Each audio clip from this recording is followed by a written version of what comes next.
Back on live. It's good to be back. I'm finally having some sort of consistency with the live stream, so I feel good about myself. Oh my god. Not that anyone cares, but yeah. How's everyone doing?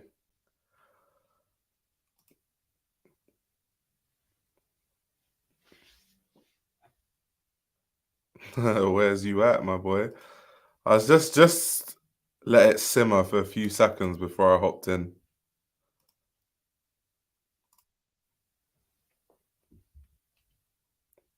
Oh, is it morning where you are? You must be in like the US or something.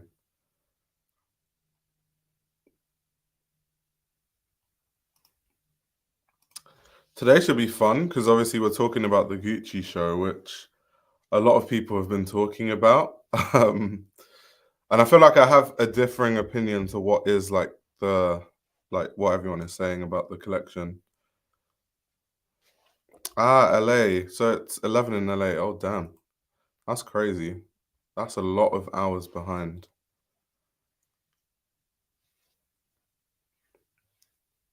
2 p.m. in NY. Damn. Anything better than the design team? Yeah, I'm going to talk about that. Funny enough, that's one of the points I wrote down to talk about. So yeah, that should be interesting. It's interesting you brought that up. Shout out to Son of a Guns.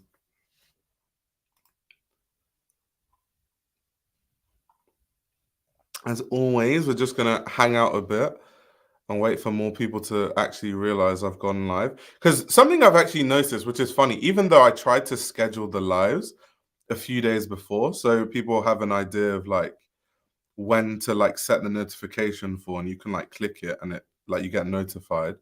People still don't do that. They're just like, when you're live, I'll catch the stream if I catch the stream. So sometimes you have to wait for people to actually realize you're live. The general consensus, which I'll get into later, is that it was like a really bad show, or it was like a bad collection, or it was like really basic. Not saying I necessarily agree with that, but I think there's just more things to talk about what's going on at Gucci, why that collection would make sense, and so on.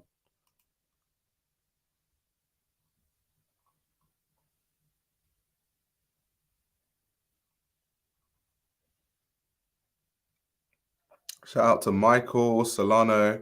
Excited to hear your opinion on the show.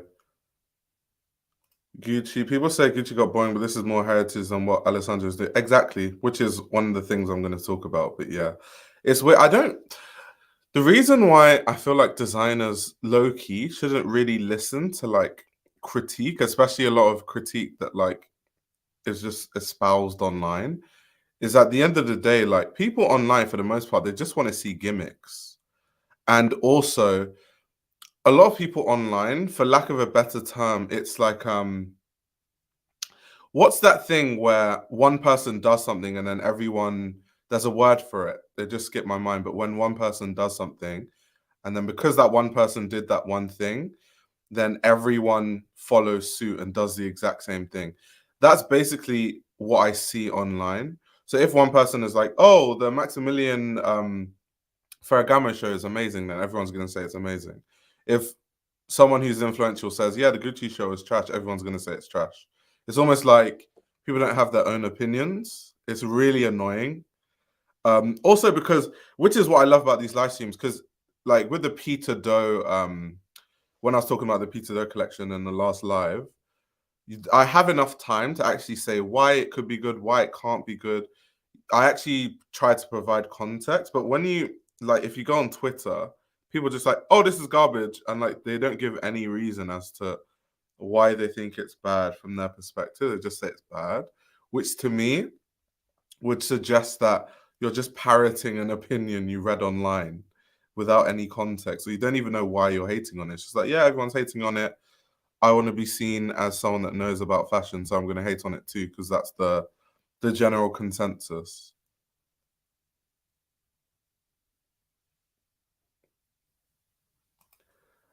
God, that last line, you're very composed when hitting them with facts and not opinions. I take it that you took a sip of wind before. Oh my God. Yeah, I agree. It is going to sell really well. I 100% agree with that. Yeah, monkey see, monkey do. Yeah, yeah, yeah. That's one. Yeah, yeah, yeah. That's one way of saying it. I feel like there's a word though. Bandwagon is a word that you can use. Like people are jumping on the bandwagon, but it's a different word when it comes to my mind anyway. Like groupthink. Yeah, hive mind. I love that.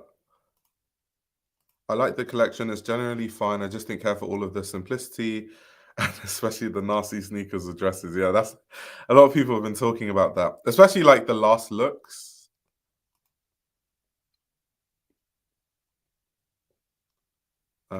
From Alessandro's visual to this, clear that Gucci deemed fun is now boring, and boring is now fun. Um, Watched it live and I was kind of unimpressed, but I started to like it better if I've seen more pictures, although it didn't wow me. Interesting. So anyway, I think it's best if we just hop into it and just kind of get straight into the review, and then people that see it later will see it whenever. So, as you guys know, today we're talking about the Gucci Spring Summer 24 collection. But I think the first thing we need to talk about with this collection is what's actually been going on at Gucci itself, because there has been a lot of stuff going on at Gucci. It's been a mess, to be honest. And so, talking about the timeline, last year, around November time, it was announced that Alessandro Michele was leaving Gucci, and there was obviously a lot of speculation as to why he left. Was it the financials? Obviously, we have all the information months later, and we found out that the share prices for Gucci were dropping around the time that Alessandro was leaving. The sales were going down, and this reflects the performance of this half of the year versus last half of the year, which we'll go to later. Um, and there was a lot of speculation on, oh, this person could be good at Gucci, this person could be good. And then out of nowhere comes Sabato de Sarno, who is a designer who started his career working for Prada. He eventually then worked at Dolce & Gabbana shortly, and then he went to Valentino and worked there for 14 years before being hired as the creative director at Gucci. And it's so interesting because he like worked his way up. So he was a knitwear designer at Valentino and worked his way up to being Pier Paolo's sort of right-hand man and being sort of the person that oversees the men's and the women's collections behind Pier Paolo, which is like really cool. Because you don't really see people really rising up the ranks the way, like, let's say, an Alessandro Michele did at Gucci. So if we talk about resume, we talk about skill. This is someone, I think when he was at Prada, he was a pattern maker. This is someone who is definitely up to the task of the job, has the right resume, has the right skills, the right background, all that sort of stuff. So when the hire was announced, it was really interesting. And also, a lot of people are confused in terms of what collection is going to be Desano's debut, because when shortly after he became the creative director of Gucci, he actually announced that his first collection for Gucci would be Spring Summer 24. But it's kind of confusing because there's so many collections that have happened since then. Like I think Cruise 24, the Spring Summer 24 menswear, which I talked about recently, where they did the horsebit installation, the celebration of the horsebit loafer. Also, the Fall Winter 23 collection. Those collections were done by the Gucci team collectively. And it was clear that they were done by so many people because those collections lacked direction. They're a bit all over the place. It's like they're trying to slap so many ideas into one. It was like lacking any specific identity. It was a mess. And if you look at the executive level of Gucci, I almost feel like every day now, or damn near every week, when I open BOF or I open the Financial Times, there's some article about this fashion executive has left Gucci, and then the next week is like this person has been hired to oversee this part of Gucci, and it just seems like some sort of musical chairs um, with the executive team at Gucci. So it's very clear they need a revamp. The brand needs a revamp. They need stuff to start working very soon. They can't afford for Gucci to keep bleeding, even though it's still a brand that's making over $2 billion, but okay. Um, But what I'll show you guys is the financials because it makes a lot of sense in terms of the context. So here are the Kering financials. This is the first half of the year performance. And you can see how important Gucci is to the stable of Kering compared to the other brands. Like these numbers are millions in euros. So in the first half of this year, Saint Laurent has made 806 million euros, whereas Gucci has made like 2 point what sorry. That's yeah, so that's Q1, Q2. So for the first quarter, sorry, Saint Laurent made 806 million euros. And then for the second quarter, they made 770 million euros. Whereas Gucci is making like the billions, literally 2.616 billion and then 2.512. And compared to last year, the sales have gone down by 3%, which doesn't seem like a lot. Boo hoo, Gucci. Oh my God, I feel so sorry for you. You're making 3% less than like all the billions you make. Ugh, like boo hoo. But for a company like Kering, it does mean a lot because Kering is trying to compete with LVMH. They're the closest competitor to LVMH. And if their main brand, Gucci, is going down by 3%, it's actually very, very, very significant. And that's why we see all the changes. That's why we see like the executive musical chairs at the brand. But you can see like Francois Pinault is like trying everything at the brand, trying to put his friends in the brand. It's insane. Um, but I think it's really good to bring these financials up because sometimes we tend to forget that fashion is about money and it is a business, especially when it comes to the big conglomerates. They're not in fashion for fun. It's not fun and games and shits and giggles. They're here to make a profit and to make money. And that also goes into De Sarno's debut collection, which obviously was very commercial. But if you start to look at all the issues that Gucci are having, it makes sense why the debut collection would actually be really safe, if that makes a lot of sense. So what we're going to do now is I'm going to watch the show together and see what we all think.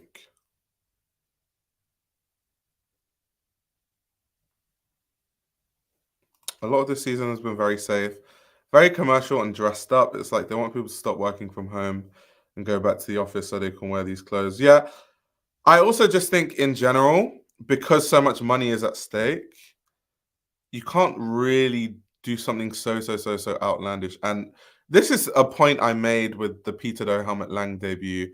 You can't win. If it's too much, people are going to be like, oh, they're trying too hard and it didn't hit. If it's commercial like this collection was, people are like, oh, it's boring. It's just like, really, what can you do? Like, what actually can you do? But I do think what is very stark about this collection is because Alessandro Michele's aesthetic was so significant and it was so obvious and it was so singular in a way that because this is such a big removal from it and it's such a stark difference, I can see why like that change can mess with people's heads in terms of like them just not being used to this like major change. This obviously is, I see a lot of people saying this is like very Gucci Tom Ford. I don't necessarily agree with that. Obviously, there were a few pieces in this collection that reference Tom Ford, which we'll get to. But I just feel like because Alessandro Michele had this sort of like thrift, like you can thrift yourself, androgynous look, anytime you did something that is kind of classic looking at Gucci, people just be like, oh, it's a reference to Tom Ford. But not really, though. It's a reference to a time period and a style in the time period. Like it definitely looks very 90s. Parts of the collection also look very 70s. But to say that it's just, oh yeah, this is like Tom Ford, I'm not too sure about that. It's just very classic. And that was one of Sabato's intentions in this collection. I was reading his interview with Vogue where he was talking about the attention on this collection is all about the materials and the shape and the silhouette. And he's trying to set this sort of new language and new aesthetic from Gucci. And that's why, once again, with these debut collections, you can't really read into it too much because if you're trying to set a design language at a brand, You can't do that in one collection. You just can't. So you need time to really develop what this language or what this look is for Gucci. In my opinion, I'm hoping that this means an increase in quality at Gucci, because the quality at Gucci recently has been shocking. So it's just like, it's insane. Sorry, I wasn't even looking at the screen. Yeah, this is the Fall Winter 23 show. One second, let me get the spring summer up.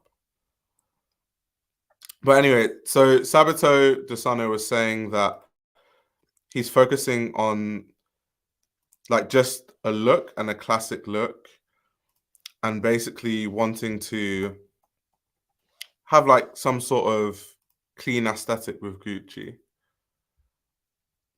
Thank you for pointing that out, by the way. I literally had the wrong runway show and I was literally just talking through. It's a mixed bag, some good, some bad. What do you mean by good and bad, by the way? Like what is objectively bad in fashion? What is objectively good? Because I do feel like that's a conversation we don't really have in fashion. Someone said it's a worse version of YSL. Mm, mm. I don't know. I just think it's just different. I don't know. I don't necessarily think it's a worse version. Um, Good equals I like, bad equals I don't like. Oh my god, that's funny. But yeah, one thing, going back to my notes, I'm gonna read is, so he had an interview with The Cut. So Kathy Horan, who's a really amazing journalist, I talk about her all the time. I don't necessarily agree with everything she says, because I don't know, I just feel like sometimes she's a bit too harsh where she shouldn't be, and then when she should be harsh, she isn't. And I do feel like she does pick and choose when she decides to be harsh and what brands she chooses to be harsh with. Part of me feels like that's to do with like maybe companies that she's worked with and stuff like that. But she had a really good interview. So if you guys can read her article about Gucci in The Cut. But there was one quote that Sabato de Sarno said, and I was like, that doesn't sound very good. So what he said, to quote him, was, people will say maybe these things are boring in fashion, but not for me. Maybe they don't see the details on the runway. Honestly, I don't care. I don't want to impress. I want to do what I like. Now, I kind of get what he was trying to say, where obviously on Instagram, you can't really see like the small changes he's made, because he talks about like improving the fabrics, and he talks about adding structure to the pieces so that they sit a certain way and all that sort of stuff. And okay, cool, you might not be able to see those like close details, but that's kind of an admission. If like before we've seen your runway show, before you've even seen your collection, you're already preempting that we're going to think it's boring, that's insane. You're basically admitting to the fact that you basically damn near think your own collection is boring. I was like, PR, PR, PR, PR. Where are the PR team with this? I don't know. It seems like designers aren't very good at like, I'm not saying every designer, obviously, but it seems that a lot of designers aren't very good at talking. Like a lot of designers aren't very good at talking about their work or describing their work or saying the right thing or describing their work in like a very positive way. I don't know why. They just like really struggle with it. Like Demna has been having this issue recently too, where Demna's just been contradicting himself left, right, and center. And I'm just like, PR, PR, PR.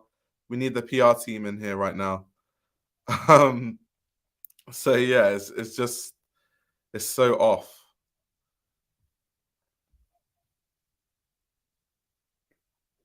The shorts. You think he won't make enough money? I think he will, because the collection was so damn commercial. I think he'll make a lot of money, to be honest. And I think on a product level, in this collection, there were like some cool things, like obviously the platform horsebit loafers. There was a lot of plays on the Jackie bag. Um, there's a lot of like use of like gross grains and stuff, trying to go back to the heritage of Gucci. But yeah, you can't take away from the fact that it was like super commercial, and it was very like plain. I don't know if I want to use the word basic because basic is like a really strong word. um, I don't know if you can use the word basic, but I definitely think it would sell. And I think if you consider what I just talked about with the financials and the obviously the revenue going down 3% from last year, they're trying to make things work commercially. And at the end of the day, most of the people critiquing this collection on Twitter are not the customers. And like they're catering to the customers. They're trying to make people buy the clothes. And I just don't even think it's basic. Like I think sometimes when clothing is classic, we call it basic. And actually, a point I wanted to make is what I don't like about discussions in fashion a lot of the time is we pick and choose who's allowed to be classic and who isn't. So if Maximilian does something that's like really classic and plain, it's amazing because it's Maximilian and it's at Ferragamo. If Lemaire does the most plain, boring ass collection, or like the Row, that's like a derivative of Celine, literally, then it's like sensational. But then if a brand that is not supposed to be classic, or we just don't want it to be classic, does that, all of a sudden it's like basic and it's like really boring. I don't know. It's like people pick and choose who's allowed to be classic and who's allowed to focus on classic looks and who isn't. It's just really interesting and something I've noticed. I just think it's not aimed at the niche fashion nerds that are online. I totally agree. It reminds me of what I see rich people in Miami UI. Yeah, 3%. 3%. The revenue is down by 3%. So he was buying Alessandro era stuff when he was popping off. So I don't really know, to be honest, because I didn't really see that much Alessandro Michele. But if you look at like the financials and the numbers, he like blew that brand up. Like he brought the brand back into like the glory days financially until like it stopped working. Um, I think the problem with these companies, like Kering, for example, wanting to compete with LVMH and obviously Gucci being the most important brand in the Kering stable, is that it's insane that one designer can literally take Gucci that was on its knees by the time Frida Giannini left and build it into something that's like was a commercial success, and then all of a sudden the share prices just go down slowly and the sales slow down slightly, and all of a sudden Alessandro Michele is gone. Like that, like don't these brands understand that sometimes you're just going to have high periods and low periods? And this is what I always say. It seems like in every video now I keep saying this, but like brands need to understand that you can't just grow and grow and grow and grow forever. There's going to be a point where you're actually going to run out of customers, unless I don't know what else they're going to do to like grow more at this point. Like, how else do they obtain more customers? Because the reality is, you have all the customers. The people that can't afford the bags and the clothes buy the perfumes, and they buy all the stuff that they can afford, like the makeup. Like, who else do you want? What other consumers are you trying to get? Like, I don't get it. The customer base for Gucci is rich families who literally just buy clothes to look rich. People are literally the Beverly Hills and who couldn't give a damn about fashion nerds' opinions. Yeah, I do agree, because a lot of our opinions on what is good or whatever, it doesn't really reflect the sales. Like I was having this conversation in the last video I posted, the Q&A video I posted on my channel. When you think about it, let's actually think about this. There's so many brands that are critically acclaimed by press standards, but they don't do well financially. So Craig Green is a brand that us fashion nerds absolutely adore. And we love Craig Green because Craig Green has amazing ideas.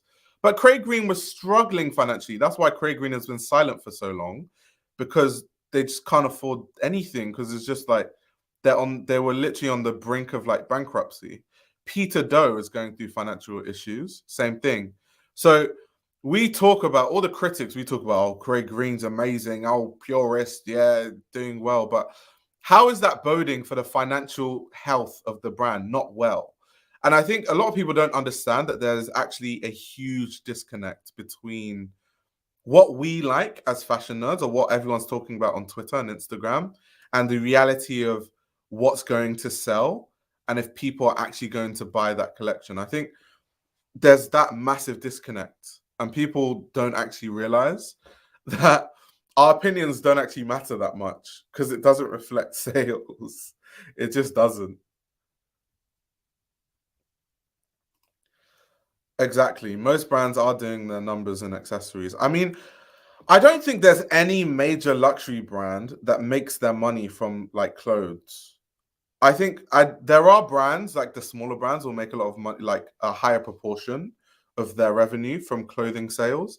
But I think if we're talking about the Chanels and the Gucci's and the Louis Vuittons and the Balenciagas, those brands are literally making all of their money from perfume and bags and footwear. That's where their money's coming from. And like makeup lines, this is definitely not coming from the ready to wear. Which is why we can't even read into these ready to wear collections too much anyway.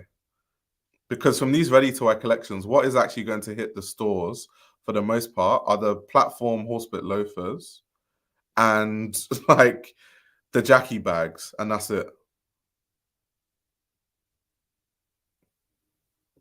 Did Sabato wear CDG play Chucks on walking out? This is a question we should really ask. I didn't actually look at what shoes he was wearing. It's why I can understand manufacturing in China. A brand like who decides War can make pants in any size because they're made in China so they can shoot for a higher profit than Peter Doe produced in Italy.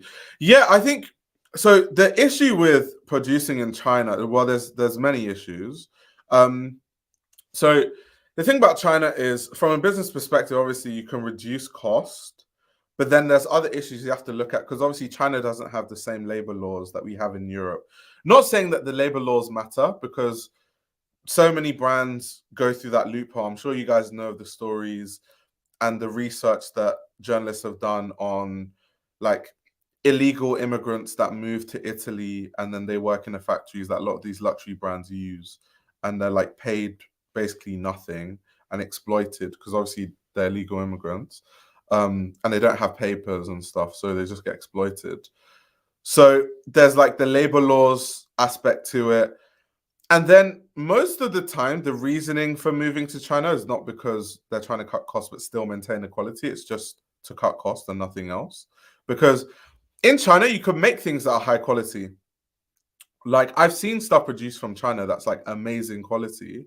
But if you look at like, I always talk about the Triple S, for example, like the Balenciaga Triple S was produced in Italy originally and then it started to be produced in China, and then the shoe felt like way lighter, and a lot of people started to like realize that the quality of the Triple S like was going down, and then people did research into it, and they found that they're producing in China now, and then Balenciaga's excuse was like, we found from our customers that the shoe was too heavy, so we decided to reduce the weight so that it's easier to walk in. I was like, that is the most bullshit excuse I've ever heard in my entire life. That is such BS. Like, because why does that coincide with when you move to China? Couldn't you reduce the weight and still produce it in Italy? That's why it's just a bunch of bull crap. So their reason of obviously moving the production to China was to cut cost, which is why the quality went down. But if you produce in China with the right intentions and you try to like go to a factory, use a factory that treats people well and is more ethical, and you do care about quality, you can definitely produce clothes in China that are like amazing quality. My issue is just that most brands, their motivation for wanting to produce in China is not because they're trying to make a high quality product. That's not why they're doing it, as I've just illustrated from the Balenciaga case.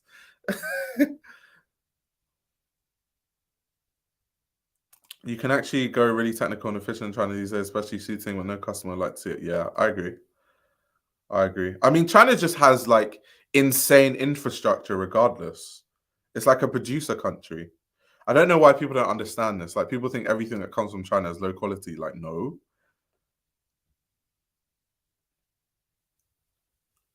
What's your take on design houses making their own versions of counterfeit items? I think it's like overdone because so many design houses have like done stuff like that. Like, I remember Gucci did that. But yeah, aren't they turning the YSL consumer to Gucci? Isn't that kind of like fighting from within? That's kind of weird. I don't think the YSL consumer would wear Gucci, to be honest. The YSL consumers cares about being a bit more classic. Gucci is still too shouty. Like, even in this collection, even though it was like supposed to be like low key, like when you look at like the GG belts, they had these like small GG belts. Um so yeah, it's just, yeah, and people are just racist about the whole made in China thing. Yeah, I think it's like racism mixed with just not knowing any better.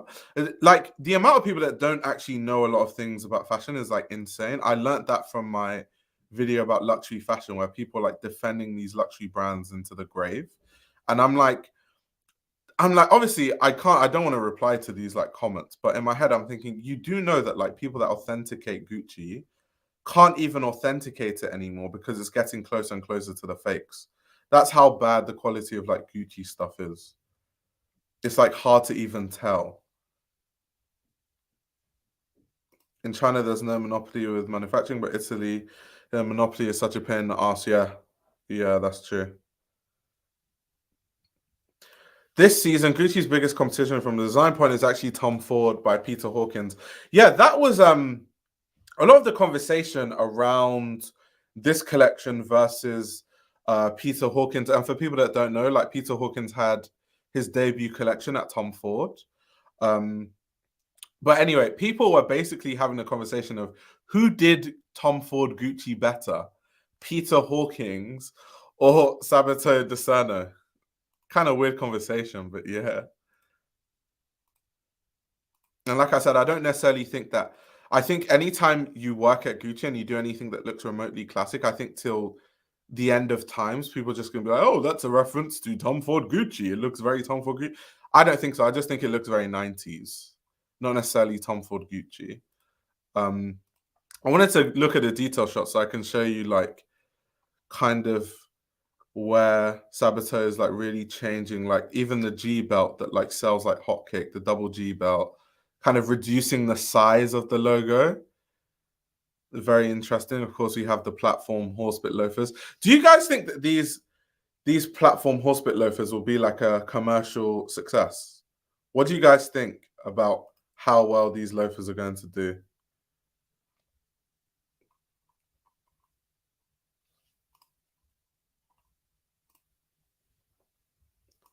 I could just tell they don't actually care about quality or understanding what's going on behind the scenes. I've had clients not buy something because one color was made in Turkey and one was in England. Yeah. It's like, that's why I said it's racism mixed with like just not knowing. That, like, most people don't actually know. And also most people don't care because the kind of people that have the money to buy this sort of stuff, they just have so much disposable income. It's just like they actually don't care. And brands, like, at the end of the day, these businesses are so savvy. Like, the people that run these brands are not dumb people. These are some of the smartest people in the world, the most savvy people in the world, probably went to the top schools, crazy resumes. These are very, very intelligent people that work at these brands, right? In the marketing departments, in the business side, which is why they make billions, right? Where other companies are struggling to make similar amounts of revenue. It's just that they know they can get away with producing horrible quality stuff and it'll still sell. Because if they knew they couldn't get away with it, they just wouldn't do it. So it says more about like consumers just accepting anything. And it's quite sad, to be honest. These are some of the riffs and the plays on the Jackie bag. This is like tacky galore. But I know people are still going to buy that, unfortunately. Um, These are like some of the short shorts. This short phenomenon has been like all over fashion, just kept going on. Obviously, the gross grain on the bags, a return to like the classics of Gucci. Um, the sweatshirt, people were laughing about like the sweatshirt and the hoodie. This does not belong in this collection at all. I understand it being classic, like even this hoodie looked horrible, I can't lie. I understand it being classic, but I think this and this didn't need to be in this collection at all. It's also interesting, this shade of red. In interviews, Sabato de Sarno was talking about this sort of shade of red being like a color that they're trying to move forward with, which is quite interesting. I think a lot of these brands have an obsession with colors, this sort of Burberry blue, Bottega green sort of idea. The classics of Gucci, in my opinion, translates to the wholesale accounts of Gucci. Us Asians appreciate the hype beast. Oh my god. Maybe they might be a tiny bit too high. There are so many rich older ladies that wear wedges and platform medical looking sneakers. Depending on the comfort, they might love those. Okay, interesting. The platform loafers, outside of hard to merchandise, in my opinion, due to it being a play on Balenciaga Crocs, I feel like don't fit in well the collection itself. Yeah, I do think so. What I do like about this collection, one is that you're starting to see like a singular vision of what Gucci is, where I feel like since Alessandro Michele left, it's been absolutely all over the shop. Just a mess. Whereas you can see a singular vision. I love that about this collection because once again, it's a debut collection.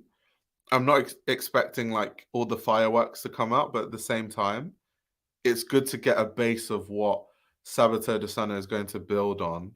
And also, we have to remember the consideration of it needs to be commercial because Gucci need to get their finances in order. And I know Boohoo, once again, they literally make billions per quarter, Boohoo in euros.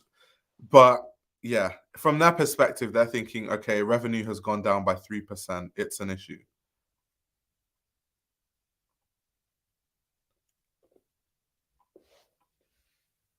Yeah, the hoodie does have Gucci embossed in it. I know, big no. Big no. They just don't belong in the collection. They honestly don't. They just shouldn't even be there. Um, in my opinion, the platform trend is dying down. You think so? I mean, there are certain designers who people just love to see platforms, like someone like Marc Jacobs. People are always going to love a nice platform from Marc. They're obviously trying to elevate the collection with those platforms. Yeah, I mean, you have to do a riff on something. I remember Alessandro Michele's Gucci debut. Do you remember the Gucci Princeton loafers with the slipper, the like fur Princeton slipper? That sold like hotcake. Till now, I still see people wearing all like those well, slippers they're called. Till now, people still wear those. One thing Gucci is that Italians are proud of it. An average Italian who doesn't know anything about fashion loves it for the fact it's an Italian designer taking over, and Italians really, really support. Are you talking about Gucci the brand, or are you talking about Sabato de Sarno?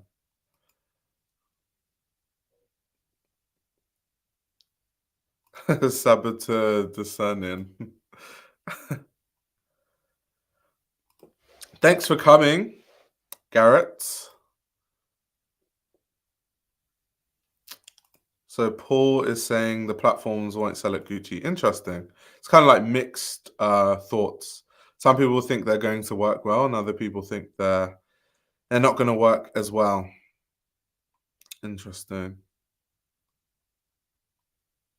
Yeah, this is more of the like this red color that they're trying to push. I love this jacket though. The shape of it, I must say, chef's absolute kiss. Obviously, I can't afford it. I don't even know what the price is. I know I can't afford it. It's probably going to be like 10,000 like dollars or something insane like that. And they're going to be like, it's made of like some like they're not going to say that, but it will probably be made of some like dead leather. because Gucci don't like quality. I love kitten heels, by the way. I always appreciate a nice kitten heel. I think the kitten heels go with the aesthetic of this collection a lot better than the platform horsebit loafers, and like obviously these like heels as well. These fringe shorts, they honestly just remind me of Daniel Lee Bottega. I can't unsee it. But Tom Ford has kind of done something similar. I remember Frida Giannini also did something similar, like fringes and ruffles coming out of a skirt. We've seen that at Gucci before.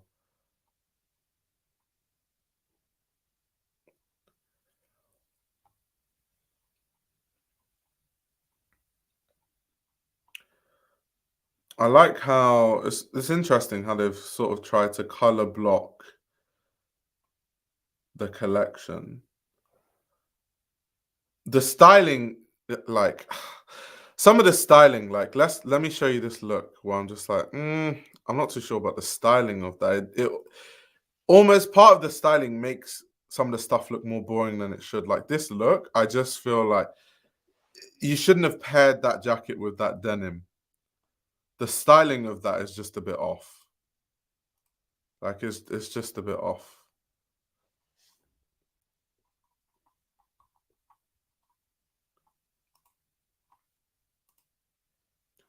Do you see any runaway items that are definitely going to sell? Yeah, the bags. Like the bags.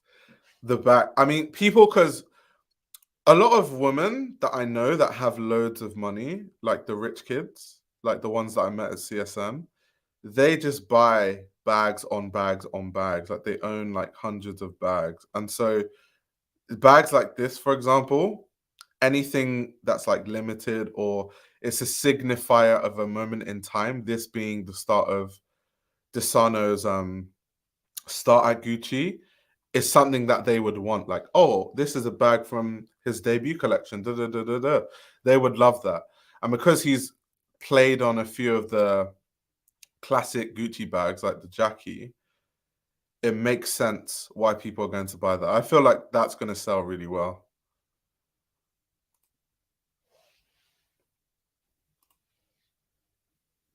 Maybe I'd appreciate this collection more if the models were older. Why'd you say that?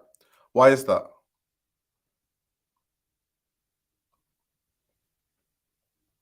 A lot of these looks featured these like embellished like vests, and it's interesting, like crystal embellished vest. It's interesting, and then obviously the denim is just that is very like Tom Ford Gucci. I mean, Tom Ford Gucci was known for denim, and everyone since has tried to like do their sort of take on denim. Some more interesting than others.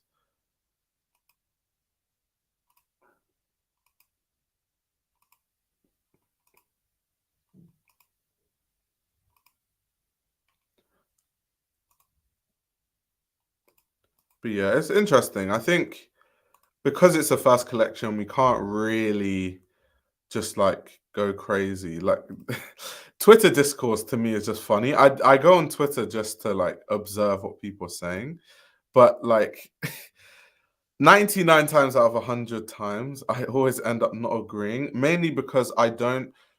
When people hate a collection on Twitter, all you tend to see on your these are the sneakers that everyone is saying look horrible, and to be fair, they do look horrible.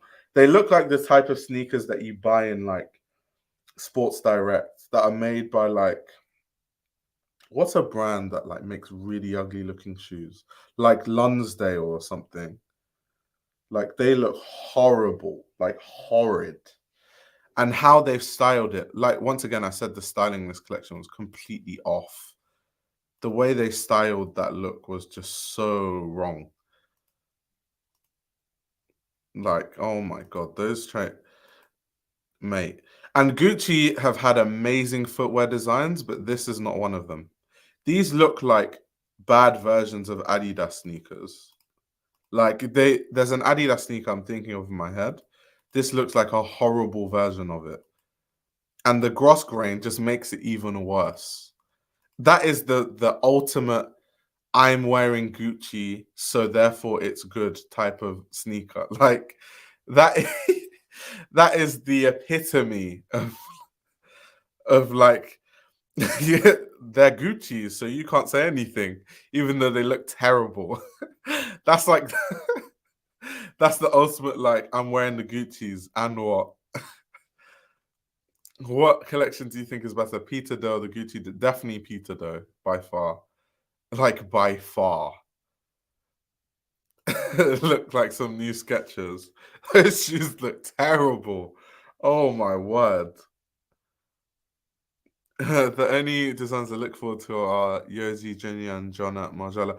Oh my god, Junior Watanabe's last collection was sensational, I must say. That collection was so good. So, so good. I'm looking forward to Paris though and seeing like what brands are going to bring this season. Um, Talking about it recently, Prada. Oh my god, that show was so like it was just. I know that they've been doing like, okay, we're going to do this with the menswear, and then we're going to bring these ideas to the women's wear. But the idea is getting really old. It just means that they don't have to come up with new ideas. They can just like copy most of the looks across women's wear and menswear shows. I don't know. It's just very uninspired. What's going on at Prada?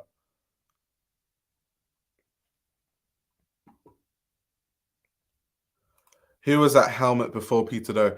So at Helmet Lang, they just had loads of different like guest designers who came in and designed like a collection or two. Um, so there was never like a quote unquote creative director who was just like hired there. It was more just guest designers who were brought in to design a collection or two, which is why like it's a bit of a mess at Helmet Lang. Like people are confused on like who has even been there, like what has been going on at the brand.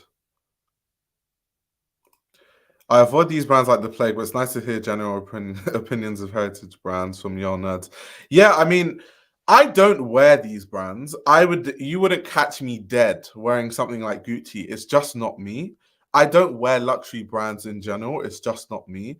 If I had the money, like if I was a rich kid, I would just buy more Andy and Yoji and Rick Owens and Julius and like Boris Bajan Saberi. That's like my stuff. But I like talking about it though, because these brands are the most important brands in fashion from a commercial standpoint. They're the brands that everyone knows about. So it's good to bring some like level of like knowledge to these kind of conversations that tend to be just people saying, oh, that's trash, that's good, that's bad, that's without any context. But me personally, yeah, you wouldn't catch me dead wearing any of these brands. The only way I could wear Gucci is if like they sent me something and I liked it enough to be like, yeah, okay, cool, I might wear that. But use my own money, you're joking, mate. My own money to buy Gucci? No way. You're joking.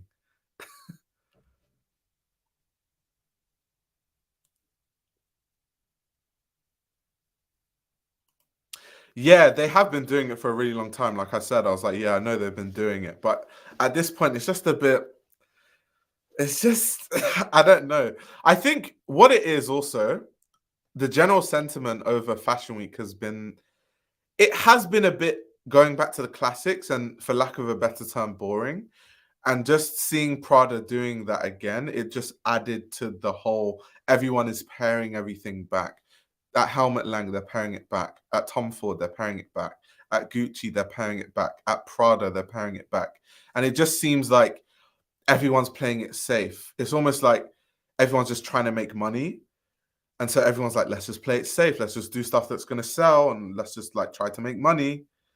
Um, Lazy maybe, but it's better for world building. Yeah, yeah, yeah. I see what you mean.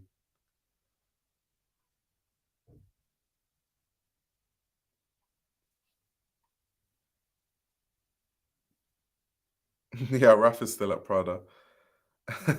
That's why I ask why they don't save money on shows and show both together. Yeah. Why yeah, like why do they even have those shows? I guess it's a marketing opportunity, I guess. Because they can show the same clothes more than once, so it stays in our heads more. I guess that's why they do it, because I can't see any other reason.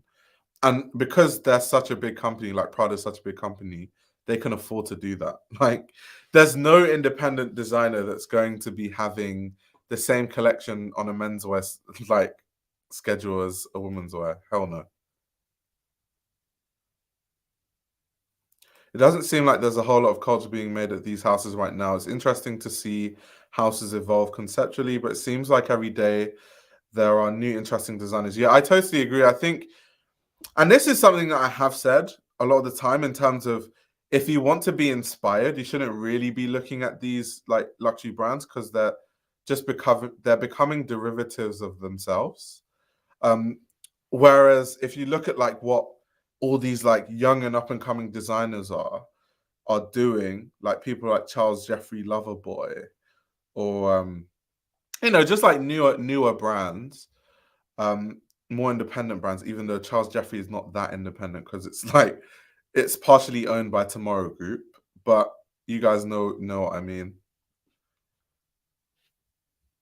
Call Galliano to the spotlight again. Yeah, I don't know. Galliano is, because the thing about Galliano, ever since like he went to Margiela, he's just calmed down. Like, you don't hear any like bad, like when he was at Dior, there was just stories on stories on stories of Galliano did this, and then he did this, and then he did this, and then he did this, and then he did that, and then he did that. Whereas at Margiela, you don't hear anything. He's just like mellow, doing his thing, producing nice collections. I think Margiela is good for him. I think it's very good for him. I don't know if I want Galliano in a spotlight again, because I just feel like Galliano is going to do something silly. Who else are you doing streams for? I think just brands that I see an interesting sort of collection from, I'll do like a stream about. And then for the younger designers, I want to make like dedicated videos, because I feel like I need to get the point across in a more punchy way for people to be interested. The quiet luxury trend needs to go. I find it weird that it's a trend to literally just dress in a way that's timeless. It's so strange that people have turned that into a trend. It's like really weird. Well, he became sober. He struggled a lot. Yeah, I don't. The thing about alcohol is it's very hard for me to understand what it's like to be like addicted to alcohol, because even though I've drank alcohol, I've never actually been drunk in my whole life.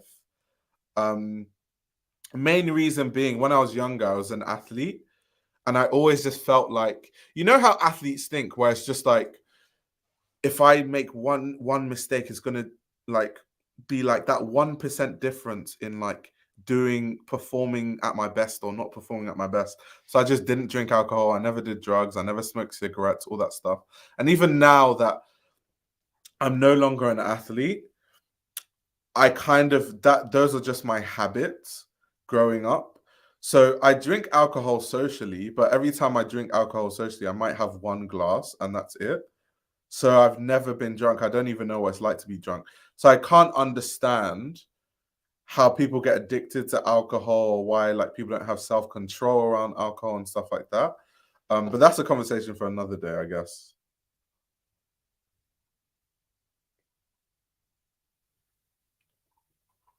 What's Kim Jones doing at Dior? Yeah, I mean, I think Kim Jones at Dior has definitely improved. But yeah, conversation for another day. Yeah, Baragon, I love Baragon, by the way. Vaka, Chapova, Luana, Willie, anything Shane does. But yeah, those are once again brands that are doing way more interesting things than the luxury brands. I think, and that's why I was saying, I remember in a live stream in the past, I was saying that I don't know why it's so hard for people to let go of these heritage houses, in terms of, why do you have to buy Gucci? Like, why? Or like, why do you have to buy Chanel? Like, why? Why can't you buy Jill Sander instead? Like, what's wrong with that? I don't know why people are like so obsessed with like the main, but I don't get it. I don't understand it. Like the obsession with, because the problem with people being so obsessed with these brands is these brands know they can get away with anything, and that's why they get away with anything. If there was more competition and people just weren't so loyal to these like brands that are producing the most boring collections you've ever seen, like when you compare them to what independent designers are doing, It's just like, yeah,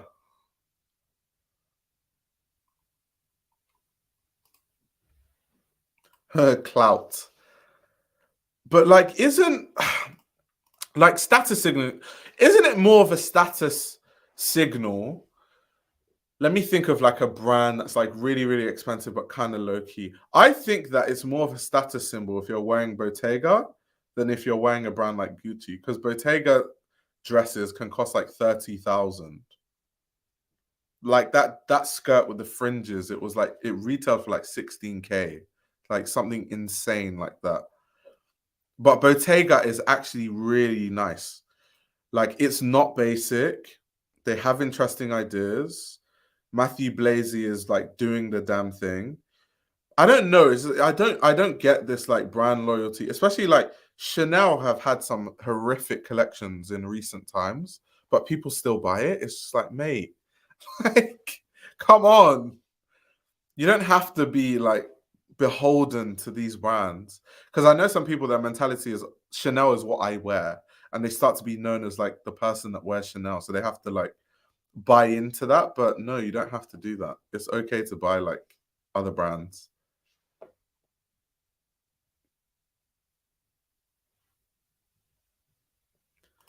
As Cardi B said, if I go to the hood brandless, N words will think I'm a broke ass. Niggas will think I'm a broke ass. Why do people care about stuff like that? Do you know something very funny? Like, if I was rich, I would be the most low key because I would want to enjoy my riches in silence. London is a place where robberies happen, people get robbed for their watches, people get their cars robbed, people like get robbed in their houses. I would be the most low key. I don't even want people to know I have money if I was like rich. I would be so low key. Apart from maybe the car I drove or something, you would not be able to tell because the kind of brands I like, unless you know what they are, you wouldn't really know because it's not like logos and stuff. And then like I don't really care about expensive watches. And I personally wouldn't wear an expensive watch around London. That's just your target, literally. So I don't understand the idea of like wanting people like people. Yeah, no, I have money. Everyone, here I am, guys. I've got loads of money, guys. I'm wearing Gucci all over print. Weird question: is Bianca Saunders good? It just depends on what you like. I think she has some interesting ideas.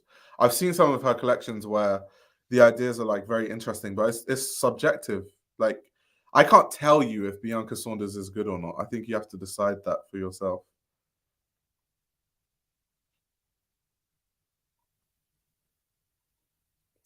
People who ain't really into fashion are attached to these houses just because they think it's the best, like they don't know anything better. I guess. I guess that's the case. I guess so.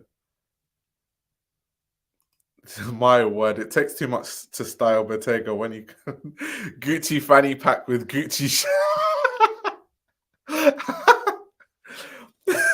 People want to belong to a brand. It makes wearing the brand feel like you embody a certain statement or portray a lifestyle that you want to fit into. I guess. Like, I just never understood the idea of like being rich and wanting to prove to everyone that you're rich and show everyone you're rich. I would take the absolute opposite approach. Like, the only expensive thing that I like in this life, apart from clothes, is like cars. And I don't even like cars. I like one car, which is a Porsche 911, which to me costs an absolute fortune. Like a new Porsche 911 costs the same as a house, which is why it doesn't make sense for normal people to drive a car like that. But if I was that rich, I would definitely drive a Porsche 911. But outside of that, and wearing more Yoji and Rick and like Julius and BBS, that's it. I'm not gonna have any expensive watch. I don't need to prove to anyone that I'm rich because, like, do people make money just to prove to other people that they make money? Like, what is that? What kind of mentality is that? Like, that is so weird. I don't know. That is weird as hell. That is so strange. I buy the brands I buy because I'm familiar with them. I don't have the energy to dive deep into the outside brands to find pieces that move me. Interesting. And I don't think that's a bad thing necessarily. to like not be super into fashion. Like people have different interests. The industry needs to start investing in truly great fashion designers that have worked and proven their worth. The Ackermans and Thaiskens of the world need and deserve large budgets. Yeah, I agree.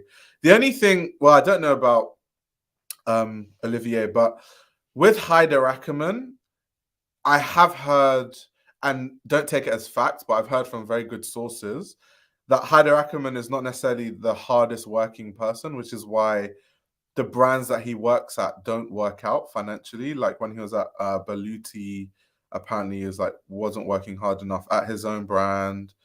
It went bankrupt. So I don't know. Haider Ackerman is an amazing designer to me from a talent standpoint, but yeah, there's other things clearly that just don't work with Haider Ackerman.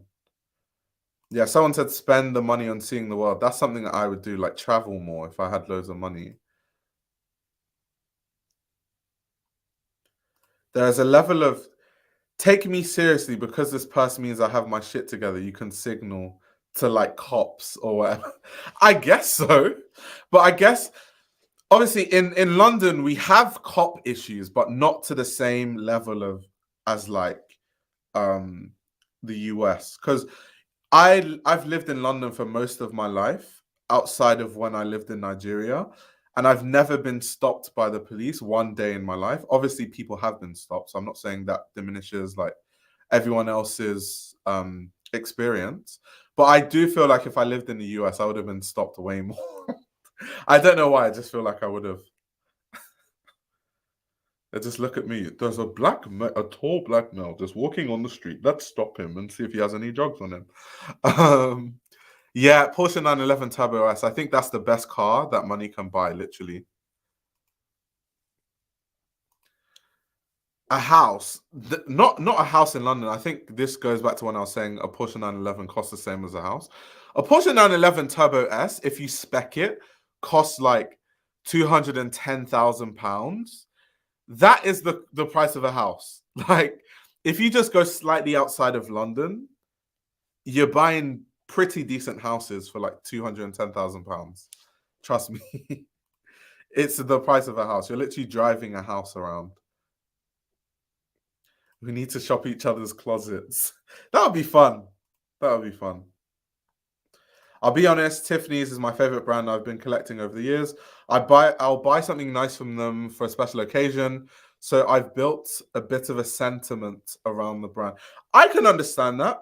I mean, there was a point in my life when I was really obsessed with like Cartier in terms of like I like the watches. Um, like I love the Cartier Santos. I love the tank. I think it's so classy. Would I buy it if I was rich? Probably not. Mainly because now that I'm older, I just think about like safety. And it's like, what's the point of buying a nice Cartier tank if I can't even wear it anywhere because I'm going to get robbed? What's the point of that? Do you support Insta/YouTube brands like Auray, Professor E? Yeah, of course I do. I think a lot of YouTubers their brands are actually more interesting than what a lot of luxury brands do. I'm not even going to lie to you. Like Keezy's brand, Havencore, the outerwear is amazing, and not only is it really good from a design standpoint, like some of the pieces, the quality is actually really good, and that's what pisses me off about luxury brands. Why are people that started a YouTube channel and then started an independent brand using their YouTube audience? Why is the quality better than what luxury brands that make billions? Like, why?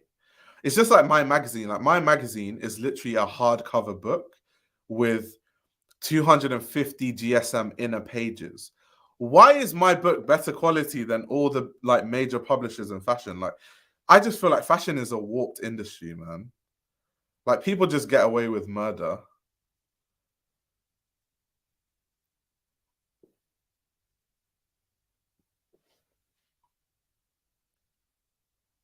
One of my favorite fashion seasons in a while, especially for London. Yeah, London has been this season was really good. It was one of the best London fashion weeks I've seen in a long time, to be honest. Definitely one of the best. What do you think about Sarah leaving McQueen? Do you think someone like Gareth Pugh? Oh my God, Gareth Pugh would be amazing, but I don't think Gareth Pugh is famous enough. But there is that like British connect, I guess.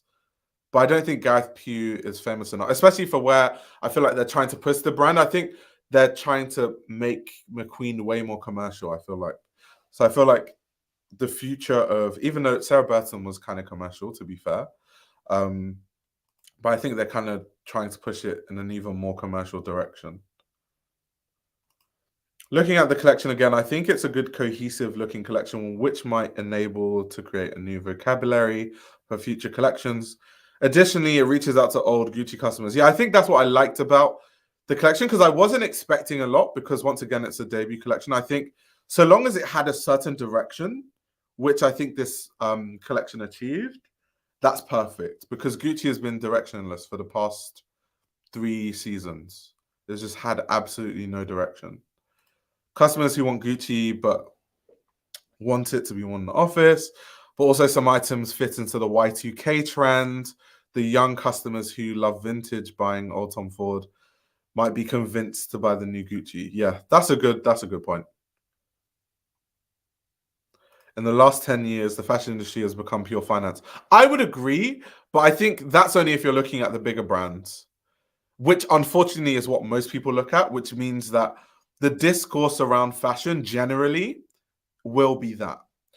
So the point is definitely valid. But I think if you look at, like, once again, like what YouTubers are doing with their brands or independent designers, I mentioned people like Charles Jeffrey, Perenza Shula, like just smaller brands, not necessarily independent, but smaller brands like Simone Rocha. Really, really interesting stuff. Obviously, the brands I like the dark aesthetic, Dark Boys for life. There's always interesting stuff like Stefan Cook, Gareth Pugh, like someone mentioned earlier. There's just interesting brands. It's just, if you're looking at the major brands, then yeah, it will seem like it's all about money, and it will seem that it's all about finances and stuff. So yeah, it's unfortunate though. Who are your favorite Insta YouTube creators? Oh my God, we're going to be here forever if I have to like mention all the fashion YouTube creators I like and watch. Obviously, there's Keezy, there's Tuba Avalon, there's Understitch, there's, oh my God, there's so many. I'm trying to think off the top of my head. Who else do I watch? Loic Prigent. Who else is there? Yeah, I have to revisit that because a lot of people. When when do you think you're going to drop another one of the hardcovers of the fashion mag? So the reason why I haven't so I'll just say the reason why, because I actually wanted my magazine to be like every year. The reason why I haven't made the second issue is because behind the scenes I've been trying to get my shipping in order, because I think the first issue with my, like, when I debuted my magazine, was because I had never like really done a business before, and shipping is the most expensive thing and also the most important thing about any online business, is that a lot of people didn't get their orders on time, and then some people just didn't even get their orders at all. And then I tried to like reship stuff. There were like people in Dubai and I think Italy that just, I tried to ship stuff 4 times and it just wouldn't get to them. So I just need to get the shipping in order, and I'm trying to figure out ways to automate it. So in terms of like, I have a warehouse where someone orders something from my website, like a magazine, then they package it and then it gets shipped out. So it's more efficient. So people get their orders on time. But trying to sort that out is a lot more complicated than you think, which is why it's taken me like over a year. And I'm still working on it now. So that's the reason why I haven't continued with the magazine. Otherwise, I would have continued a long time ago.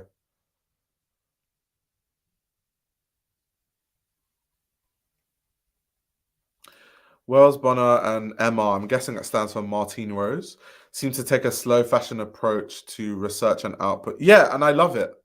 I absolutely love it. Martine Rose is the type of person, and I know this because I've read so many interviews from her, is the type of person that if she feels like she has nothing to say, She'll just skip the season. There are times in the past where she's actually owned up to being like, okay, we didn't have a runway show because I couldn't afford it, not because I wanted to skip the collection. But since then, um she has deliberately like been like, okay, we're not going to show the season because I don't really have anything to say. I love that mentality because so many brands just feel like, oh, we need to produce a show, and then they start making shows for show's sake, and that's why things start to look uninspired. I saw Wells Bonner showcase at Dover Street Market in London, and I almost cried. It was so beautiful, especially the collaboration with Ljubljana Himid, Full Circle Moment. I literally almost cried and spoke to. Yeah, I think Grace Wells Bonner has really, really improved over the years. I think when she first started, I was quite critical of her work because I felt like she had a very singular idea of what menswear is or how men should dress. In particular, like she had this idea of like black masculinity that I thought was a bit weird. So like, why are you trying to put black masculinity into a box when black masculinity can literally be anything? That was my like big critique. But since then, she's like expanded way out of that. And her work is like really, really good.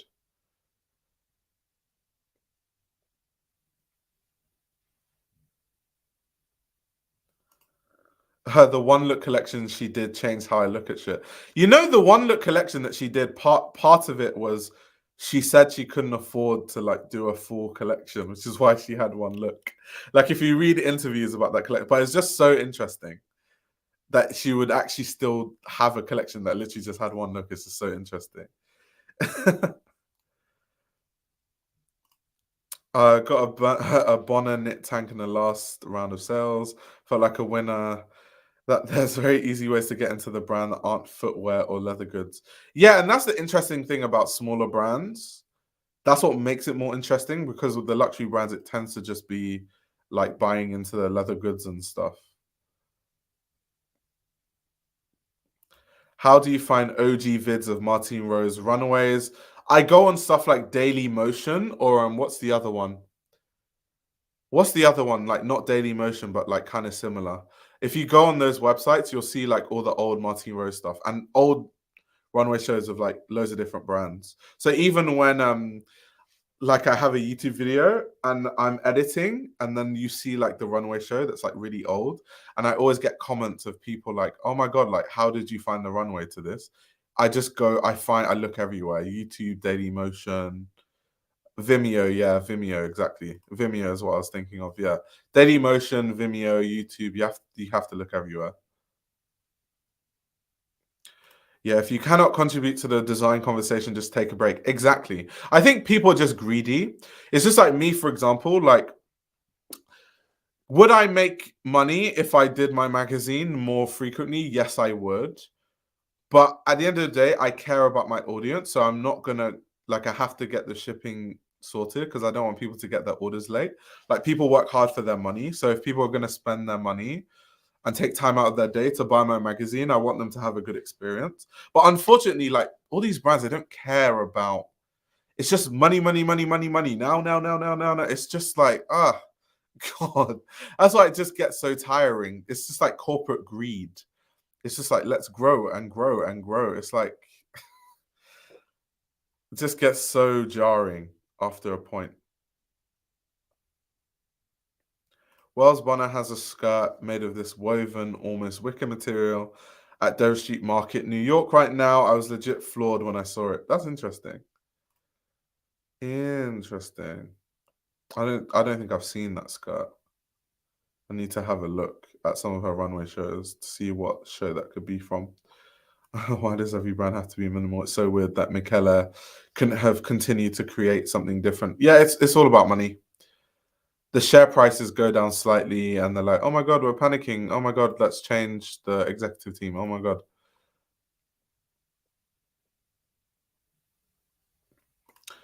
You have to be really small or extremely rich to afford skipping seasons. Yeah, I agree. But that's why I say corporate greed, because the scale of brands like a Louis Vuitton or a Gucci or Chanel, they're so big and they make so much money that they have to advertise constantly. And they have to be in our minds constantly, because if they weren't, that's the difference between making 1 billion or 5 billion in the first half of the year, literally. So whereas if you're an independent designer, like if you're independent like me with my magazine, I can release it whenever I want. And I love that freedom. I just love being able to just do what I want whenever I want. And like I can actually release a magazine when it makes sense. I don't have to force it. Because like Vogue, for example, the print magazine is absolutely hideous. It's a shit show. And that's because they have to release one every single month. Like, can you imagine the output of having to release a print magazine every month? Do you know how insane that is? And Vogue don't just release, because obviously I'm like talking about Vogue US, but there's Vogue all over the world. But let's just say Vogue US. Not only do they release a magazine every month, they also release special editions within those months too. Like, you can't say anything meaningful if you're releasing stuff that often. You just cannot.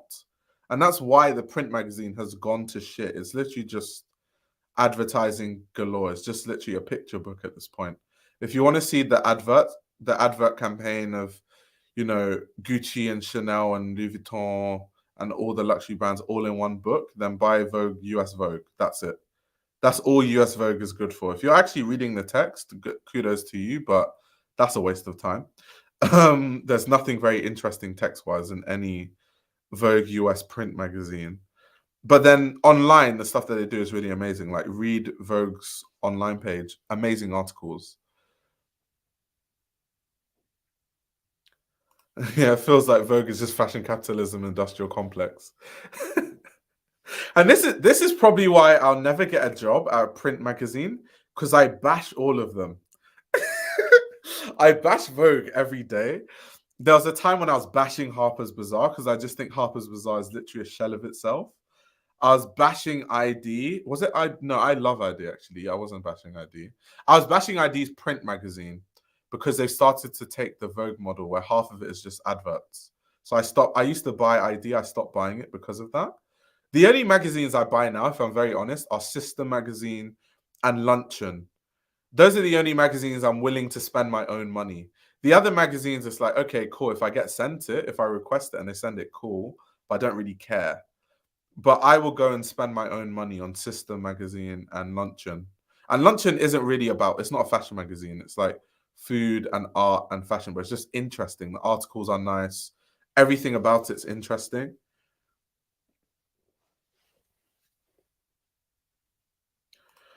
So I think ID is good, but Dazed is definitely trash. Dazed is horrible. Dazed have an amazing team. They have like Gareth Wrighton, and I don't get it. Dazed have a sensational team. So Dazed have Ib Kamar as the editor in chief.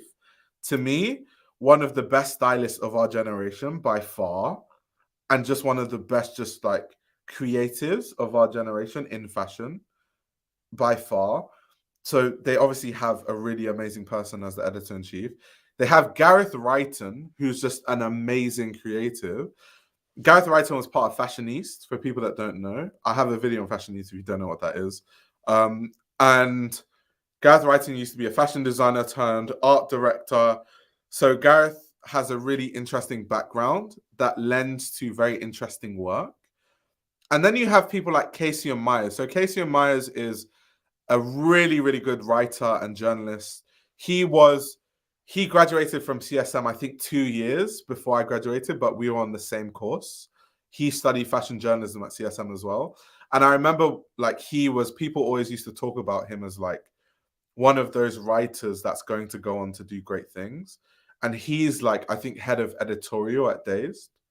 And so with Dazed, I don't get it, because those three people, when they do commercial work, like when they do commercial work with like Mercedes-Benz or Apple or whatever, it's sensational. But then you look at their online content and it's just horrible. And it's like, how? Why? How? You're like, these guys are amazing creatives. And I can only imagine it's probably someone from up top that's like stifling their creative output. Because if outside of Dazed, if you look at these three people, what they do outside of Dazed, it's like so good. And even in Dazed, the styling is really good because of obviously who's there, like the styling of the shoots. But then the text is like terrible. But then I guess that's going to be improved because Casey and Myers just went there recently. So I feel like they probably hired Casian because the writing is so terrible at Day. Like the writing is awful. I can categorically say the writing at Days for a while now has been horrific. Some of the worst writing across all fashion magazines, just period. So I think that's probably why they brought him on there. So I'm gonna be watching Dazed and see how they improve with time because Casian is there, and I know how good of a writer Casian is, and I just know the way his mind works. I can only imagine he's going to improve the writing. But yeah, right as it stands now, though, trash. Everything on/in Days feels or is an advert. Yeah, I agree. OMG on the blacklist.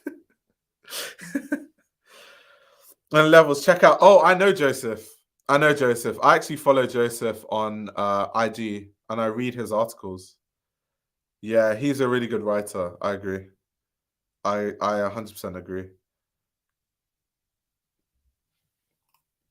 Can you read a Dazed article? Oh my god. You guys really want me to do this now? I won't do it because I'm a journalist and I don't want to bash another journalist writing. I think that's in bad taste.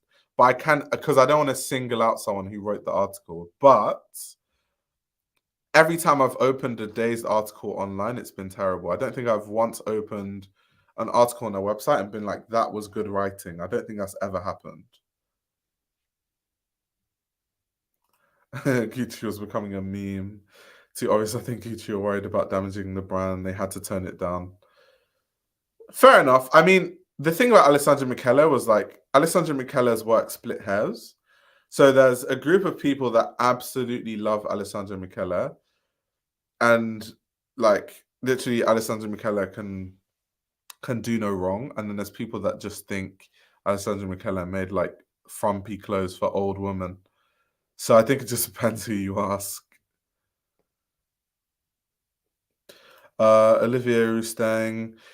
So for people that don't know, I think I mentioned this in the last live stream as well. Olivier's like Balmain's collection got stolen in transit. And that was like those were like the samples of what were going to be part of the show. So last minute they've had to work harder and remake all these looks that got stolen.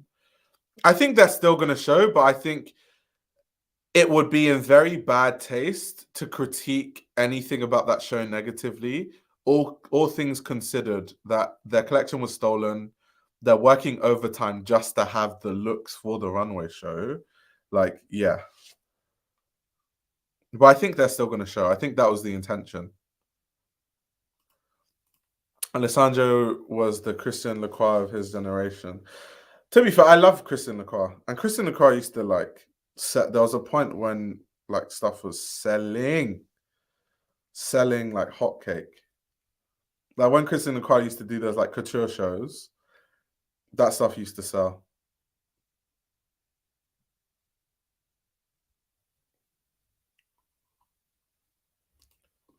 But yeah, I don't know. The general, I think, final thoughts on the Gucci collection. It was simple. It was pared back, like he said. I think there's some interesting stuff. I think there's stuff that will definitely sell. I think from a commercial standpoint, it makes sense for Gucci, all things considered, with their financials and all that sort of stuff. So yeah, those are my closing thoughts. I do think it's crazy though that he did that interview with Kathy Horan at the cut, and he literally said, "People might see that these things are boring, but I don't care. I don't want to impress. I'm just designing what I like." Like as a designer, you shouldn't preempt that people are going to think negatively about your collection before it's happened. Like, come on now. You can't do that.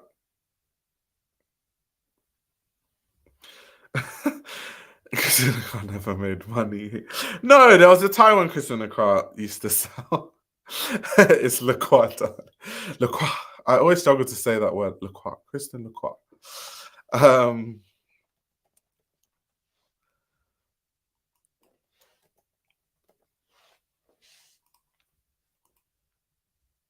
Have you seen the Jill Sanders show? No, I haven't.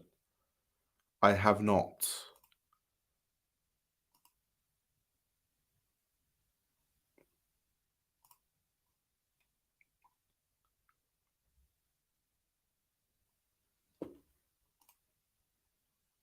I'm doing almost a runway analysis on the Wells Bonner Marathon Cherry Springs 2024 to improve my analysis skills.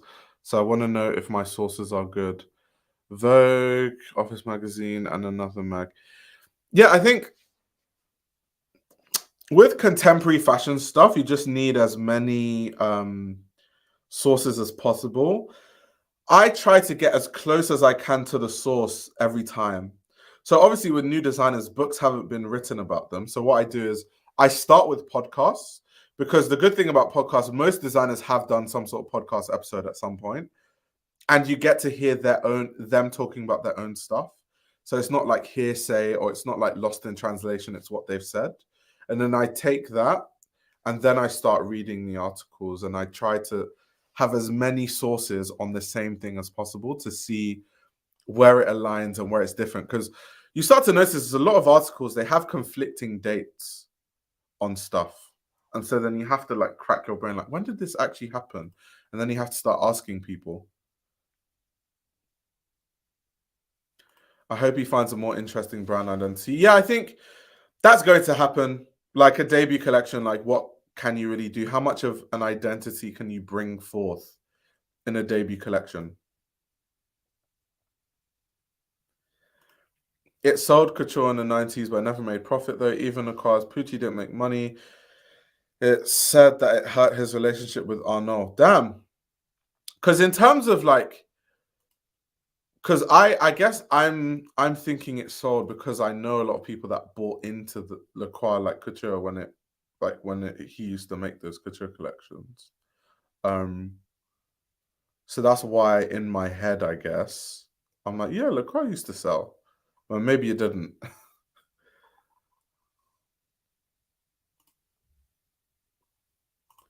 I think to better analysis of a collection, you need to have a proper context of time and what has happened before in the system to make it make more sense. Yeah, I agree.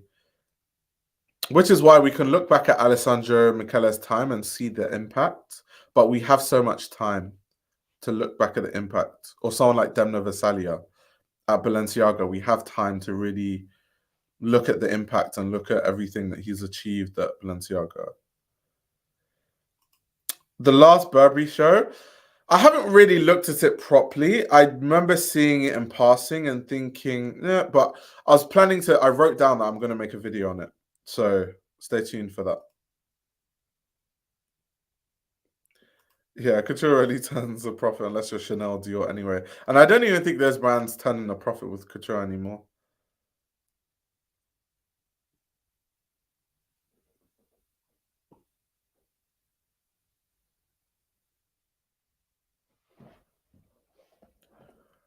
Yeah, I remember this.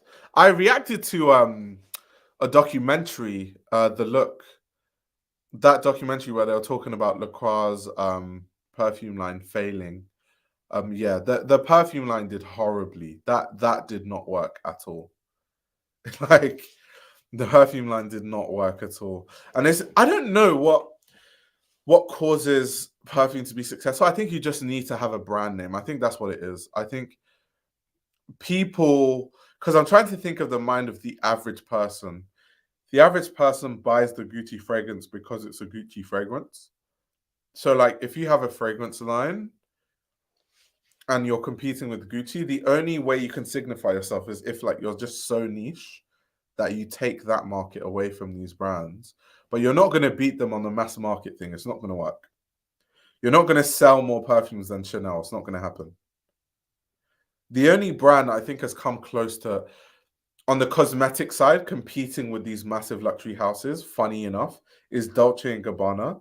I remember reading the financials of how much Dolce and Gabbana make from fragrances and being shocked. I was like, oh my gosh, they make this much money from fragrances. Wow. I was like really surprised how much money they make from fragrances. They're like close to what the luxury brands make from fragrances, but I don't think anyone else is like as close. No, not even Comme des Garçons is on Dolce & Gabbana levels with the fragrance. No way. Like Dolce & Gabbana fragrances sell like hotcakes. And I get, to be honest, the Dolce & Gabbana, problematic brand, but their fragrances, as someone who's a fragrance head, they're good. Like Dolce & Gabbana they have that light blue series, they have K. What other fragrances do they have? The One. They've all done well commercially. Light Blue Intense is a fragrance that is a blue fragrance that kind of smells aquatic and it has a lot of citrusy notes, but it lasts long, which a lot of citrusy, sort of light blue, hot weather fragrances, they don't last long on the skin. So that's why. Like that's literally why.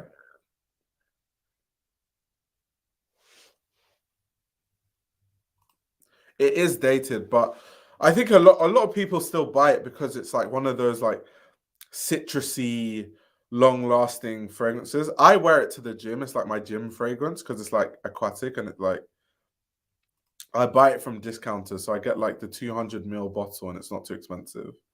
Um, so I think that's why people like it. But I'm just saying that to say that that's why it sells a lot. Like a lot of people buy their fragrances. Dolce& Gabbana is doing better than the majority of Italian houses. Dolce& Gabbana is bigger than Versace. Yeah, yeah. Dolce& Gabbana is like huge. Like, I don't think people realize how big that brand is. Despite all the controversies, that brand makes a lot of money. Like an insane amount of money. Yes, here in South Asia, I've seen D&G fragrances and footwear is quite popular. Where do you live in South Asia? I'm just curious.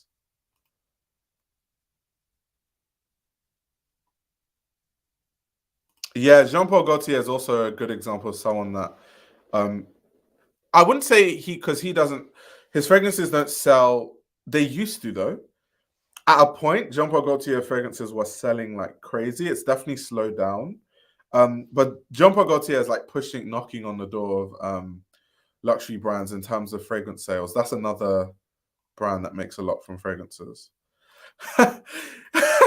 Son of a gun said that Dolce & Gabbana Light Blue Intense smells like 2007. Yeah, Tom Ford. So the thing about Tom Ford fragrances, not only is he knocking on the door, so like Dolce & Gabbana are knocking on the door of luxury brands, Jean Paul Gaultier.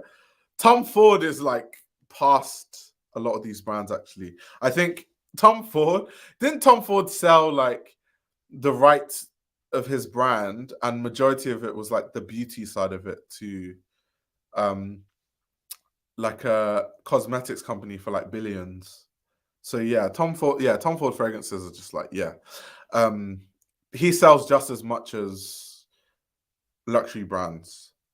So yeah, there are a few examples, but it's rare. It's rare. More fragrances flop than are successful. We just see the ones that are successful and assume that a lot of these brands, their fragrances are always successful, but not really. Oh, you're in India. That's cool. That's really, really interesting. Thank you very much, Christopher, for the super chat. Let's read this one. I'm sorry, but I'm just tuning in. What are your thoughts on the new Gucci? It's giving Chloe Celine, in my opinion. Wish it was more original. Yeah. So my overarching thoughts, and obviously I'm going to leave this live stream so you can watch it back in your own time, is that as a first collection, what I liked about it was that it's giving Gucci a specific direction that can be built upon. Because before then, the last three collections have been all over the place and really random and had no direction at all. They've just been a bit of chaos. And so I like this fact that Gucci has direction. It was very commercial. It was very safe. It tends to seem that that is the theme across all the debuts this season, whether we're talking about Tom Ford or Gucci or Helmut Lang.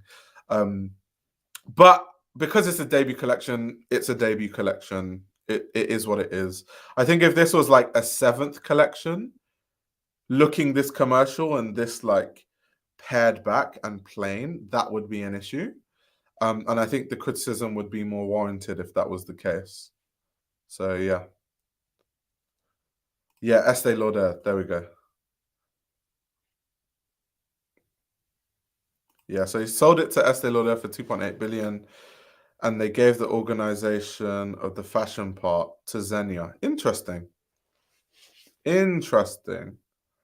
I mean, Xenia has expertise in that. Like they have a heritage of making fabrics. Till now, they supply a lot of luxury brands and higher end brands fabrics. Dior Sauvage smells like Lynx Africa. You know what? You're onto something there. It does smell like Lynx Africa. You're onto something. Like more intense Lynx Africa. Yeah, you're onto something. You're onto something. Do you know something I don't realize? And this goes into marketing, how well some of these things are marketed. When I was younger, all I used to wear from a fragrance perspective before I got into like fragrances was just like Lynx and Axe. I think Axe is like the American version of Lynx. Um, and it's just weird because it's like Lynx, you spray it like an air freshener, which is why I remember watching a documentary about Lynx and like the executives talking about how they market Lynx and the business of Lynx. And it was so interesting because I was thinking I never thought of any of this stuff when I was younger. Like the fact that it's marketed towards young people, the fact that the way that it sprays, they've made it that way. So you spray a lot of it. So you have to keep buying more. And in my head, I'm thinking, if I knew then what I know now, there's no way I would have bought Axe because you spray it like an air freshener and it's like gone very quickly. And even though it's quote unquote cheap, in the same time that I would use 100 ml fragrance, I would have gone through like 20 cans of Axe. So you would actually save money buying just like a good fragrance that lasts really long than buying like loads of like a new can of Axe and Lynx every week. But that's just marketing. I fell for the marketing when I was younger. So that just shows you how strong like the marketing of some of these companies are. I've been let's see, I've been seeing so many Hermes fragrances pop up here too, which was surprising because I never heard people talk about them much. I think the only Hermes fragrance I hear people talking about is Terre de Hermes. Of course, they have many other fragrances. They have H24. I think they just released a new H24 recently. I think the Eau de Parfum or the Parfum, one of those, but one of those is new. So I think the Eau de Toilette and the Eau de Parfum version were like already existing. And this year, they made a Parfum version. So that's a fragrance that they're trying to push because they just released it. And then they have like a private line of fragrances also. But I don't see anyone talking about those fragrances. It's just Terre Hermes and H24. But they're good though. The Hermes fragrances are good. Not the Axe body spray that should be smelling ass after physical education class. That's so funny. It didn't even smell nice. I don't know why I used to buy that instead of a fragrance. Like when I have kids, I'm gonna make sure they don't go through that phase of using those like air freshener type deodorant things. I'll just like just get a fragrance. Like you're actually gonna save money. You couldn't breathe in the PE changing rooms with everyone spraying.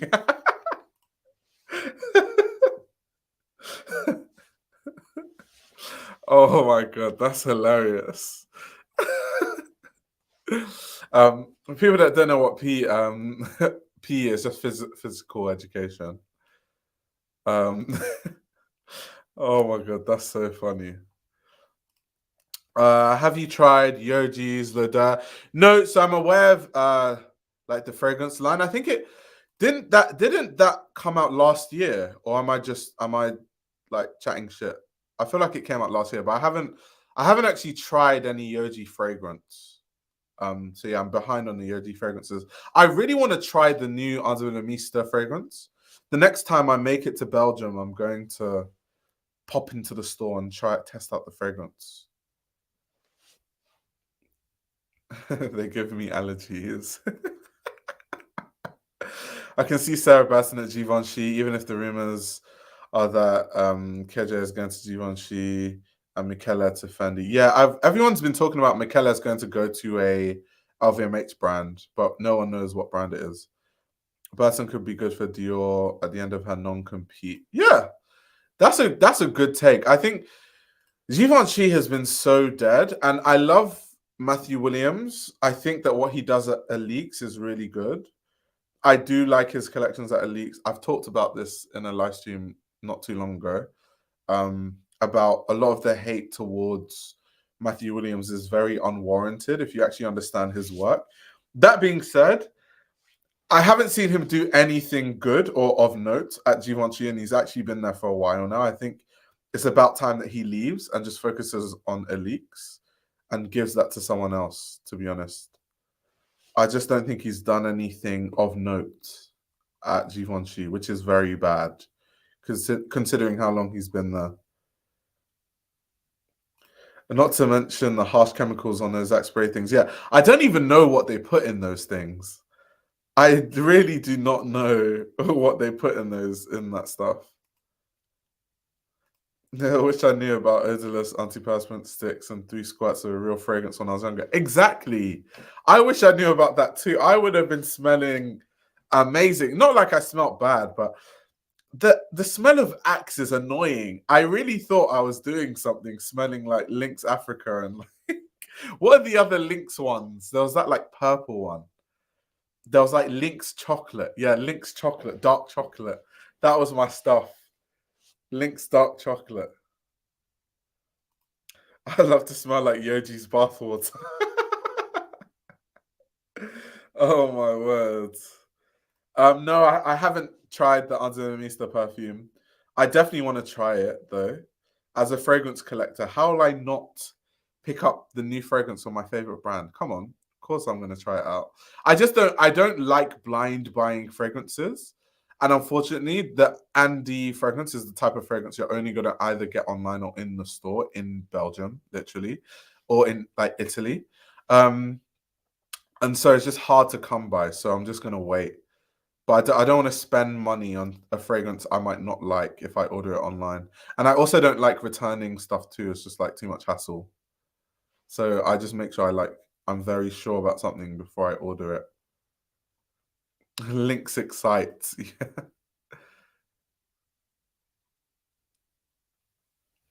Yeah, Givenchy never found its customer. Yeah, I agree.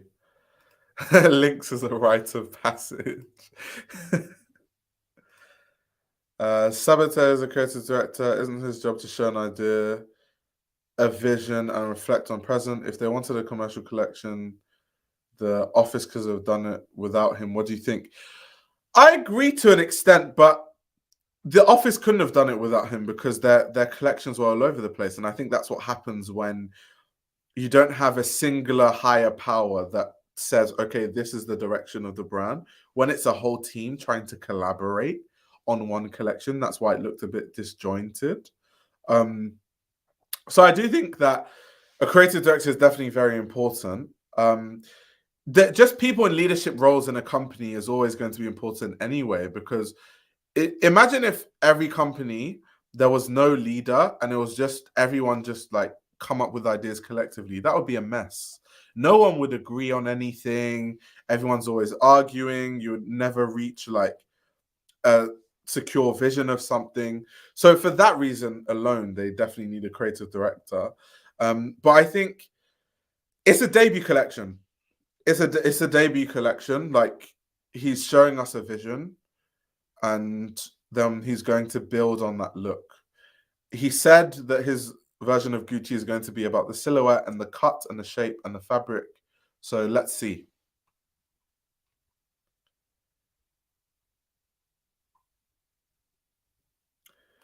Oh, so you tried it. Oh, what does it smell like?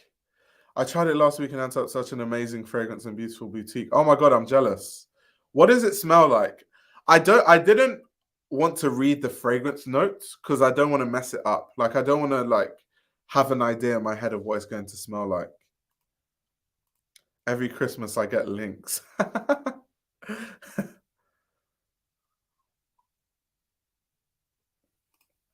I feel like the most memorable thing at Givenchy recently was that Ariana Guess Who tweet.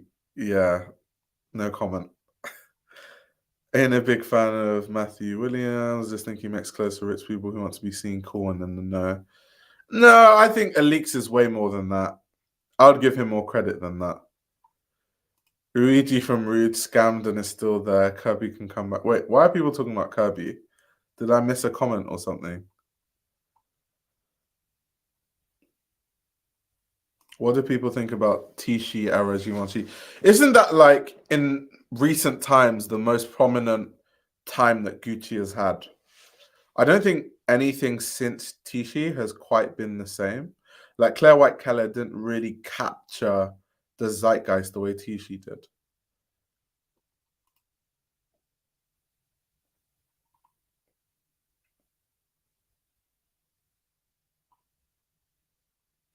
Oh, I'm curious to see what Sabato menswear look like because it's a growing category in the luxury market. Yeah, I agree. Like more men are into fashion. It's kind of like cool to be into fashion as a man. Whereas before it's like, oh my god, you're not a woman. Like, why are you into fashion? Toxic masculinity at its finest.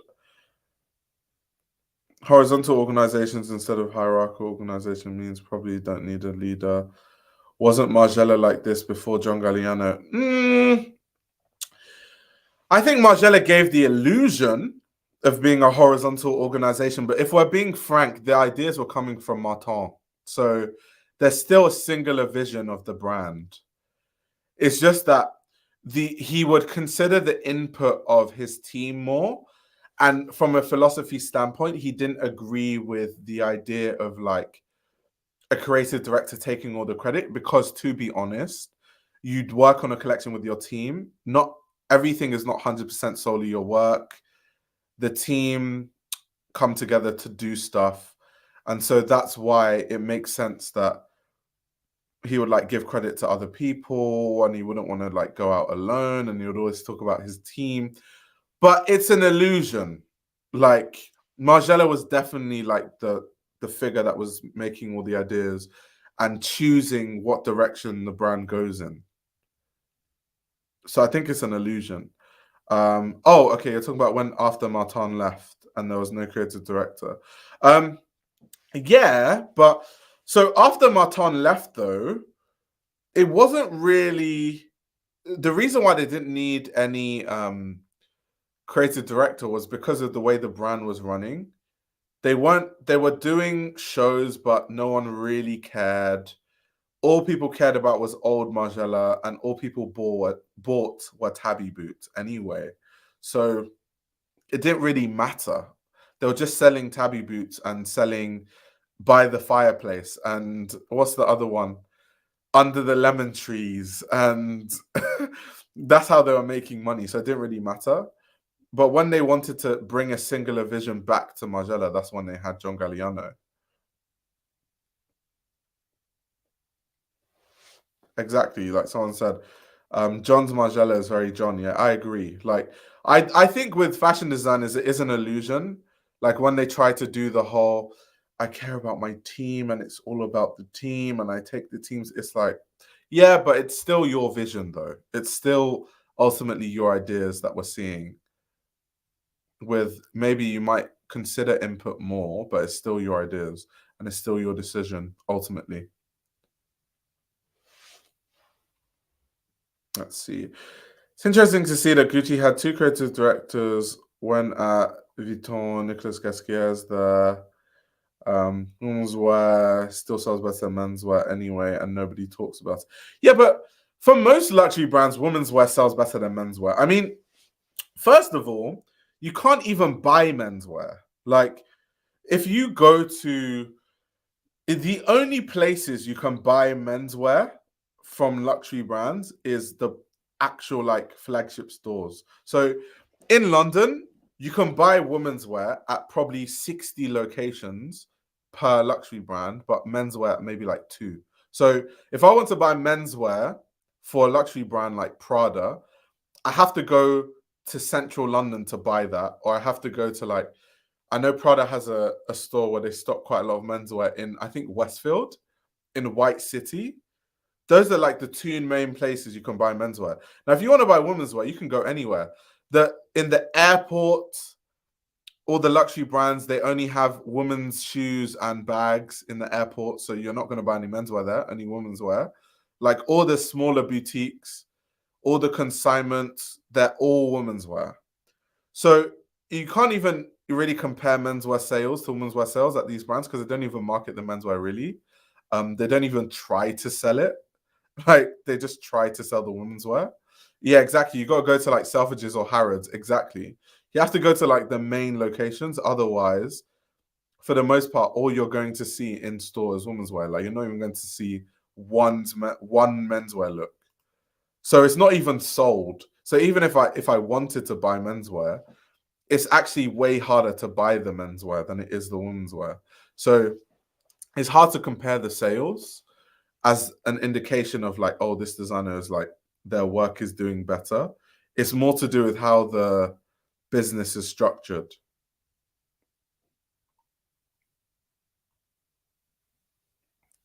I personally think Glenn Martens can kill it at Margiela.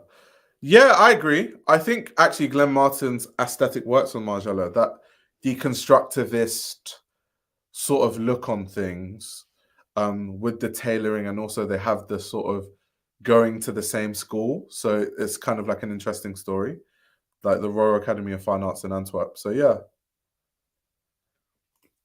Renzo Rosso said that Margiela without a creative director was a bit of a mess. Yeah, I can imagine. Like the runway shows, that's why I said no one cared about them because they were a bit of a mess. But like no one cared. Like no one cared. People just care about old Margiela, and people are buying like the archive Margiela and buying tabby boots and buying the fragrances. Like even till now, who really wears runway Margiela? Like even at John Galliano's Margiela.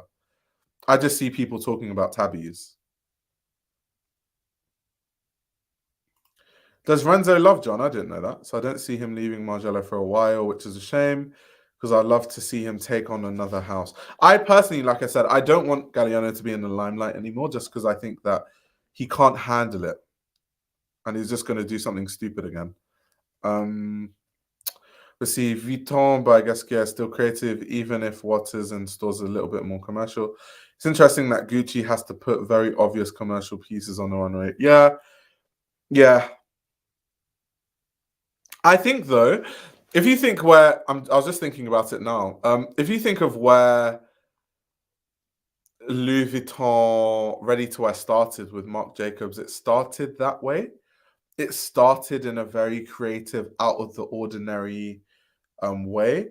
Whereas Gucci's ready to wear, from a runway perspective, that started with Tom Ford, it was very classic and pared back because his aesthetic was very classic and pared back. So people are always going to associate Gucci with that sort of look, which is why every time someone does something classic, it's like, oh, Tom Ford. So I guess that's kind of just how Gucci is, and that's how it's always going to be, I guess. Like a brand that's less creative. I think Alessandro Michele was an anomaly. I think outside of Alessandro Michele, most of what they're going to do is going to be the sort of pared back, classic looking sort of aesthetic.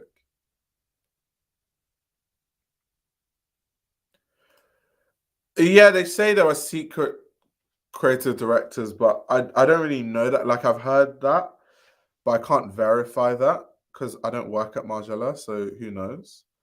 But my point anyway is that brands do need like hierarchy. I know it sounds because people have an issue with the word hierarchy, but sometimes you do need it. Like in a company setting where money is at stake, you need it because if something is like directionless and people can't agree, you're just going to be burning money, and it doesn't work.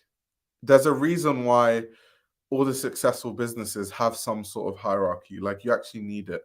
I know some people, there's things that can be problematic about hierarchy and stuff, and that's why people have an issue with it. But like you genuinely need it for things to run efficiently.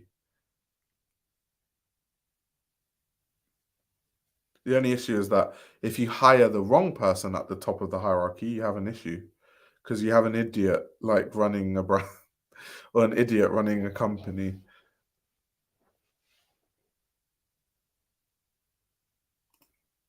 Margiela menswear by Galliano is crazy good, not the runway stuff, but what is in stores is great. It's cool. Like the stuff I've seen in stores is like deconstructed, like a lot of knitwear. There's like the denim. Actually, the denim is kind of cool. The Margiela denim is really cool. The denim that I can't wear because I'm too big for that stuff anyway. um, like I've seen some interesting like track jackets and stuff. It's cool. It's commercial, but it's like cool. Yeah, in this case, yeah, what I mean is, yeah, it's about the vision. It's not necessarily about authority. It's not about bossing people around in a hierarchy. It's more about there needs to be a cohesive vision to something. Yeah, good quality, but very boring in my opinion, especially men's 10 line. I way prefer MM6 before the men's debut, so I think it was a good move to incorporate men's. Yeah, MM6 is really interesting. I also find it interesting that MM6, for the most part, always show in London. They like showing the runway shows in London. Yeah, but some of the time was quite different. Not a lot of brands were doing that kind of sexy minimalism in 1995, 96. Then it became more creative. Yeah, I mean, in the 90s, everyone was just doing their version of what minimalism was. So, of course, you had the Prada version of it, you had the Jill Sander version of it, you had the Helmut Lang version of it, and then you also had the Tom Ford version of it, but there were just different versions of that. So I think it's actually quite representative of the times because the 90s is known as like being a lot of brands, Jill Sander, like the minimal look.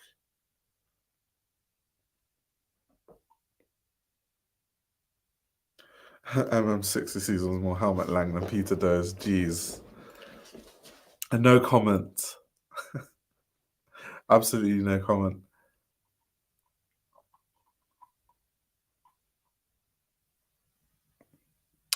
Was the Gucci show liked in England? Like, what was the reaction? I mean, I don't know, because the the only reactions I've seen are reactions online.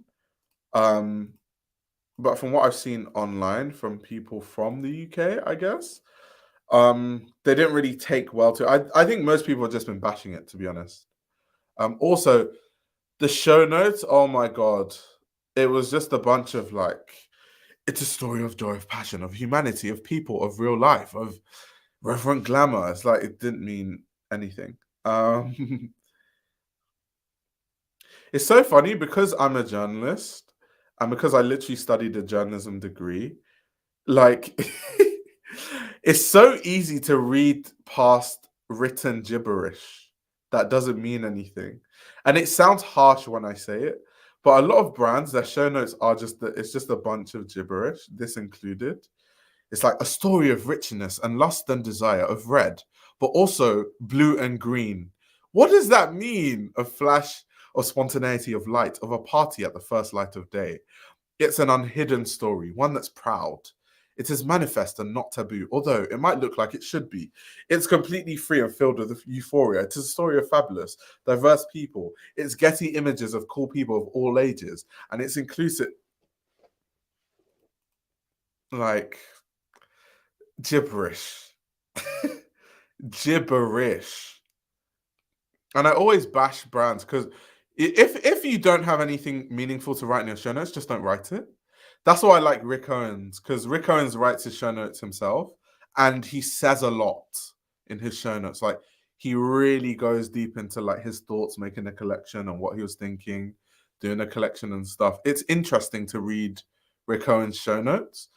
A lot of these luxury brands just remove the show. Like it's just pointless. What the hell is that? It's a story of red, but also a story of blue and green. What? Who the hell wrote that crap? Literally, yeah, waffling.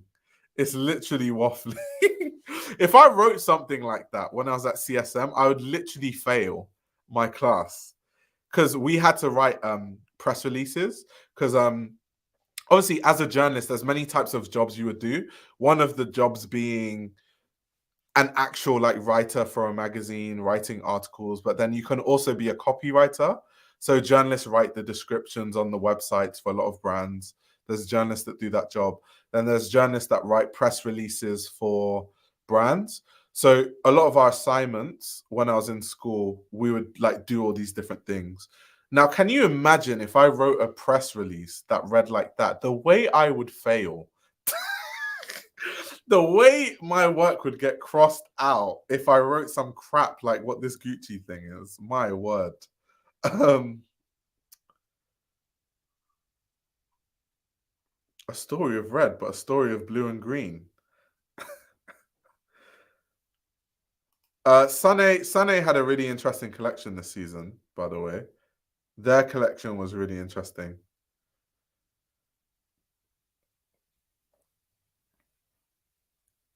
I think there was a lot to talk about with with the show, and not so much the show notes though. But I think that's harsh.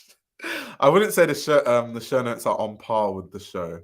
I'll say the show notes are literally worth throwing in the dustbin, whereas the show it was something interesting to talk about. Exactly, Virgil Abloh had a lot to say in his show notes too. It's like, why provide it if you're just gonna write crap? Like, why? Like literally, just leave it. Don't write show notes. You don't have to have show notes. No one is forcing you to write show notes. Because it just makes it look bad. And there's always going to be people like me. Because every season, every brand, I like to read their show notes just to see what they've written. And like interesting brands write interesting show notes. So like when I was at the Walter Van Beirendonk show, the show notes really interesting. When I go to the Gucci show, you get. Let's read this again. It's a story of life, of passion, of humanity, of people, of real life, of irreverent glamour, of provocation, of confidence, of simplicity, of immediate feelings and emotions, of a specific type. Why, what are you talking about? Don't mean anything. What? And I'm always going to troll people that write these show notes. Like, if you wrote these show notes, I'm so sorry, but this is horrible writing. Try again. And it doesn't actually say anything about the show. It's just a bunch of like words. It's a story of movies. What about this collection is a story of movies? Let's actually break down these show notes. It's Getty images of cool people of all ages. That is the most vague statement I've ever read in my life. And it's inclusive, as in everyone is welcome. Yeah, of course everyone is welcome because Gucci wants everyone's money.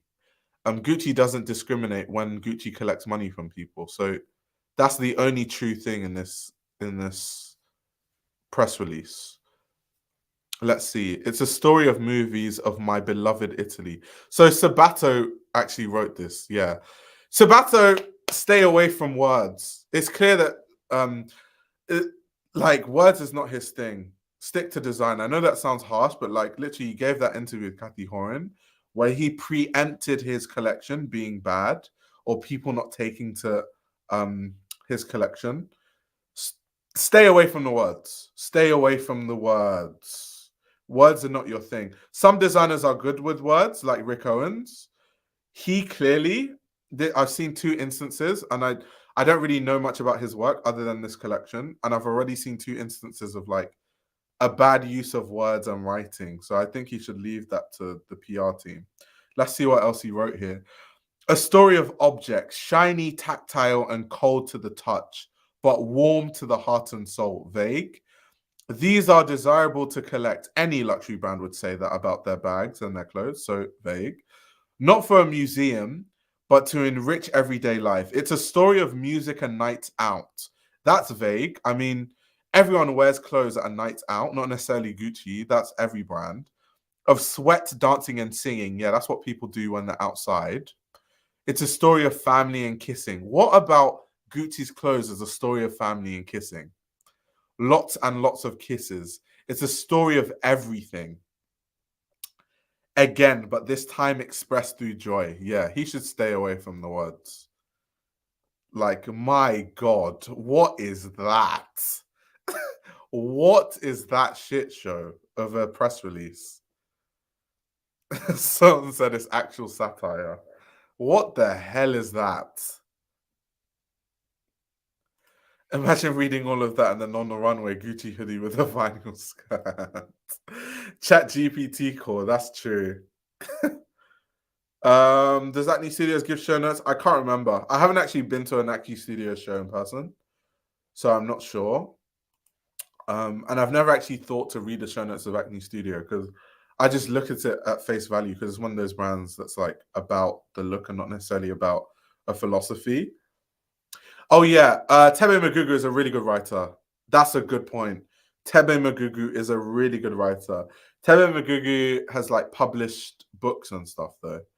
Yeah, Tebe Magugu is really underrated from a writing perspective. So that's what I'm saying. Like, if that's your, I feel like every designer has certain skills, and you need to be good at your skills.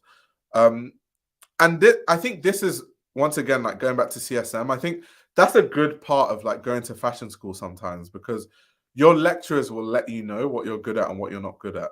Like they will let you know, and they know your tendencies because they're the people that mark your work all the time. So they start to tell you, oh, Aya, you have like a tendency to do this and do that and do this. Like, and sometimes you need people to just constantly critique your work. I get constantly critiqued because my platform is like public facing. So everything I say and do is critiqued, which gives me an opportunity to know like what are people critiquing me for the most and kind of work on that. Whereas I feel like a lot of these designers, like someone like Sabato has worked under brands like Valentino and Prada and Dolce and Gabbana. So he hasn't been under the microscope and hasn't been critiqued on this level probably ever, which is why obviously he doesn't know like, okay, I shouldn't be writing, okay, I shouldn't be giving interviews like this because I'm clearly not good at it. And I hope he has someone that's in his corner to tell him what his strengths and weaknesses are. Words are not his strength, clearly. And I think moving forward, you just stay away from that. Because some designers are really good with words and just some aren't.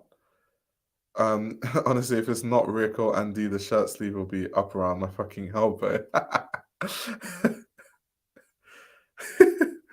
But this just reminds me of that one Jamie Lee Curtis meme where she's like, it's a story about trauma.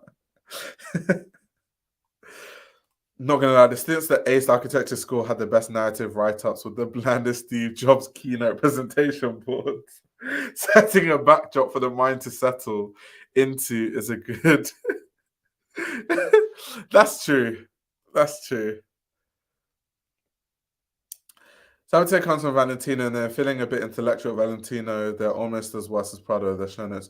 I think it's fine to be intellectual if it makes sense. Like when Rico, and this is my job as a critic to break these things down because when Rick Owens is intellectual, it makes sense. You read his writing, you read what he says about the work, it makes sense. When Walter Van Beirendonk tries to be intellectual, it makes sense. Like when Walter is talking about Daolito and this lost island and a commentary on AI, and you actually, it makes sense. You're watching the collection and you can see the references to like us being like test dummies and there being the test dummy logo. You're like, okay, what Walter and Bindok is saying with this collection, it makes cohesive sense. It makes sense. Like when Prada are like, oh, we're looking at how we're going to intellectualize a new uniform of school, and then you look at a collection and it's the same silhouette of jackets. It's like, no, you're trying to be intellectual, but it doesn't make sense. And it's like my job as a critic to let the audience know when it makes sense and when it doesn't. Like this Gucci press release makes 0% sense. So it just depends on the designer. Like when Tebe Magugu is intellectual, when JW Anderson is intellectual, it makes sense. Other designers, it doesn't make sense. And those designers, my critique would be they just stay away from trying to be intellectual because you'll just get people like me who I'm not a soundboard for these collections. So I know a lot of critics will be like, it's amazing because they want to work with these brands. I don't care because my long-term goal is to build my own magazine and build my own platform. So if it doesn't make sense, I'm going to come here and say, yeah, it doesn't make sense. This designer's chatting shit. And I'll just say it. I'm not the person that's going to be like, it's great and like it makes sense and what this designer was trying to do because they said it in the show notes. Like just because it's in the show notes doesn't mean it makes sense. And for a lot of these brands, it doesn't even make sense. What's the best thing about Antwerp? What, me going to Antwerp?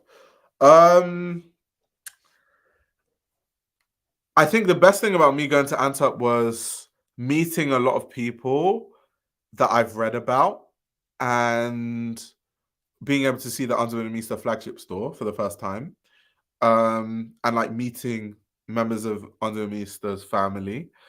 And what else was a highlight? Going to the MoMU. I always wanted to go to the MoMU. Going to the Royal Academy of Fine Arts was really fun. Once again, I've only read about it. I'd never actually been there till I was in Antwerp. Meeting a lot of the members of the Antwerp Six was really cool.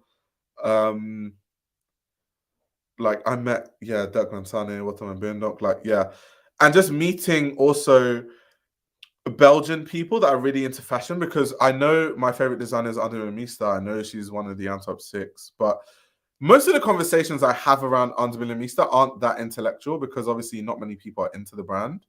And so I don't really have those kind of deep conversations about past collections with people, but I had that when I was in Antwerp. Because obviously, like a lot of Belgians, those are their designers, so they like back their designers the way an Italian would feel pride about an Italian designer. So they just have a lot to say, and it was really fun, like talking to Belgians about a lot of the designers there, or just talking about. I remember I had a conversation with a guy about all the designers that have graduated from the Royal Academy of Fine Arts in Antwerp. So designers like Demna Vesalia, Glenn Martins, Rishimi Botta, who's like an up-and-coming, really good designer, people like Haider Ackerman, Chris Van Ash, all these designers, and we're like talking about like what they've done since they've graduated. And it was really interesting. Even we were talking about, because when I was in the Royal Academy of Fine Arts, Walter van Beirendonk was talking to me about Demna Vesalia's graduate collection and how it was inspired by just living in Antwerp as someone that didn't have a lot of money. And obviously, that's why the early Vetements collections were inspired by that. And even, I think in my Antwerp vlog, I showed one of the references of Vetements where he took this logo that there's this random shop in Antwerp that just makes hoodies, these like hoodies with this like Antwerpen logo, and he flipped it. And it's just really interesting. Or the fact that the reason why Demna Vesalia, when he was working at Vetements, the reason why he wanted to collaborate with DHL so badly was because when he first started Vetements, he couldn't afford to ship things. And so he remembers always thinking to himself, like, one day I'm going to be able to like use DHL and just be able to ship things very easily. So the irony of the fact that now he ships with DHL and he had a whole collab with DHL, it was just funny. It's just those like little anecdotes. It's just interesting to learn. So yeah, I had a lot of fun in Antwerp, especially just the learning aspect of it. And I was really embraced in Antwerp. I think probably because people knew who I was, and they only knew who I was because I talk about Under the Meester so much. And once again, them being Belgians and loving their brands, if you're on YouTube and you talk about Andy, they probably know who you are. So I was embraced really well. I went into this store called Labels Inc. The people that have been to Antwerp or from Antwerp, you guys know the store Labels Inc. But the woman in there, Anne, she's so sweet. And she has this like bit at the back of the store just full of like archive Margiela and Andy and Dries, like the most like stuff that you would only dream of seeing. And she just like gives it out to people for free. Like if she knows that you appreciate the brand, she'll take you to the back of the room and be like, oh, like, you know, I don't really use this stuff. It's just like sitting here collecting dust. I know you love this brand. Let me give you some stuff from this brand. Because I remember Bliss Foster was there and she gave him some stuff to do with Margiela, because obviously he loves Margiela. And then when I went there, she gave me a pair of sunglasses from Under the Meester's first collection. So fashion history lesson quickly for guys that don't know. So a lot of people know about the story of the Antwerp Six. And of course, people know that the reason why the Antwerp Six became big is because they were traveling around Europe in this bus, just having fun and like designing stuff. And then, of course, they went to London Fashion Week to showcase their work. And they were upstairs in this like trade room, and no one cared because all the buyers were downstairs. And then one of them went downstairs, I can't remember who, and managed to convince one of them to look at their work upstairs. Then the buyer was like, oh my God, this is really cool. And then they couldn't pronounce their names. So they're like, okay, let's just call them the Antwerp Six. And then they became big. So that trade show in London, the designers didn't have full collections because remember, they were traveling around Europe in some like bus. So they they didn't have like collections to show. So and Andrea Mista only had a collection of sunglasses. She didn't actually showcase any clothing in London that time. And the sunglasses that Anne gave me from Labels Inc. is from that collection of sunglasses, which is what made them the Antwerp Six. So it's like it's like probably my best piece in my whole collection because of what it means. And I literally defend that pair of sunglasses with my life. Literally. But yeah, that's why it's so crazy to me that she would just like give me that. It's insane. But so yeah, I can talk about Antwerp forever. And I only went there once. I've only been there once. And I can talk about it for like forever. Or even just the fact that I met some random people, because there's a guy who like is aware of the channel. He's like a Belgian guy. He's aware of the channel. He lives in Antwerp. He's a photographer. And he just messaged me and he was like, oh, I have like a few friends who are like designers and they're like making clothes and stuff. Like, if you want to like come to our studio, I'd love it if you could come to our studio and see what we're doing. And like, so I went to his studio, and there's like these really cool like Belgian Antwerp guys. And once again, this is going back to like deep conversations about fashion. Because these guys are from Antwerp, they were telling me about just the fashion scene in Antwerp in general. Like, they were talking about the impact of brands like Le Homme, which you guys might not know. Le Homme, like, big brand, and they're talking about like really niche Belgian, like Antwerp brands that I'd never heard of and the impact of them. Or like, there's even a shop in Antwerp where they make leather gloves, and they just make the highest quality leather gloves, and it's like a family that has been doing it for years and years and years. Talking about stuff like that, or even talking about, there's a streetwear brand in Antwerp called Arte, and it's like their first like big streetwear brand, and talking about the impact of that. And then obviously they were like showing me their designs and stuff, and then I became like, I'm still friends with those guys till today. And after, like, I think the next day we went to like a jazz club night in Antwerp. So yeah, like I thought, we can go on about Antwerp for a long time. Like, we can talk about Antwerp for hours. Prada show notes this year were explaining the show. They're saying that they focus on the clothes, doing the same silhouettes and proposing the same garments with different fabrics and details. Yeah, I haven't read the show notes of like the most recent Prada show, but I've read show notes of Prada shows in the past that genuinely didn't make sense. Not saying that every time it doesn't make sense, but a lot of the time, I think that the Prada's problem is Prada is a brand that tries to be way more intellectual than it actually is. And so it doesn't bode well, because how intellectual Prada tries to be doesn't align with the clothing a lot of the time. Like, the Prada clothing is not that intelligent. It's like amazing from a styling standpoint, from a color standpoint. The way Mucha can work with colors and prints and patterns is very, very interesting. The fabric choices, but it's not a brand that's super intellectual. It's not that kind of brand. It's not Comme des Garçons, but they write about it. Like, the way they write their show notes, you would think it's like Comme des Garçons, or you would think it's Tebe Magugu or J.W. Anderson, the way they write about it.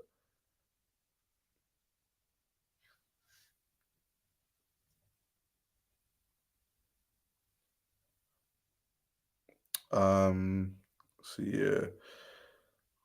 Wait, someone is talking about, isn't Off-White dead? Yeah, I mean, people don't really talk about Off-White or Vetements anymore. Yeah, I think if Demna was still at Vetmore, people obviously still care. But since Demna left, I don't know, like no one cares. And there's some sort of like competition going on between him and his brother, because I remember his brother had that interview. That was where I'm not even going to go into it, but yeah, if you guys have read it, where he was like saying some questionable stuff about his brother, seems like they're like in competition with each other. It almost seemed the way the interview went, it almost seemed like Guram doesn't like being in his brother's shadow, and all his frustrations just came out in that one interview. That's how it came across. I don't know if that's what he intended, but that's how it came across. I think Mucha is intellectual, but her fashion is very bourgeois with a twist. It's like they're using her interest to make the brand. No. So when I say, I definitely think Mucha Prada is very intellectual, and that shows when she talks about art, or when she like does her sort of like art exhibitions and stuff with Prada and stuff. So I'm not questioning how intellectual Mucha is, the woman, but the brand itself, like the clothing they make is not that intellectual, but they try to over intellectualize it, which a lot of brands try to do, which is fine if your clothing is that intellectual. Like, so I'll give you two examples from like fashion history. Someone like Elsa Schiaparelli. Elsa Schiaparelli is a very, very intellectual designer. Elsa Schiaparelli's work is quite deep. There's layers to it that you have to understand and you have to break down. And that's what makes it really intellectual. Someone like Coco Chanel, her work is not that intellectual. Her thing was more about styling, the fact that people wanted to dress like her, the fact she used interesting fabrics, and the fact that she made women's wear more comfortable, because back then the clothing was really restrictive. And she created a uniform for women to wear that you could wear in the daytime. You could also pair it up in the night, depending on how you style it. That's not super intellectual. That's more of like a styling thing and like a uniform and like a way of dressing. That's not as intellectual as Schiaparelli. So if we were to go back in time and write show notes for Schiaparelli, you can't write show notes the way you would for Elsa Schiaparelli, the way you would for Coco Chanel's work, because it just wouldn't work. Like Chanel's work is not as intellectual as Schiaparelli's work, which is fine. It doesn't make, just because something is more intellectual doesn't make it better, by the way. It's just different. My critique is more, I see too many brands trying to do the over intellectual stuff, and you're just looking at the clothes and you're just reading the show notes, and you're reading the interview of these designers trying to over intellectualize their work, and you're just thinking to yourself, this is just a load of like crap. Like, the clothing is nice, but why are you trying to make it sound like you're literally doing engineering mathematics with your collection? Like, it's not that deep. Like, you put a hoodie that says Gucci on the runway. Like, there's nothing intellectual about that.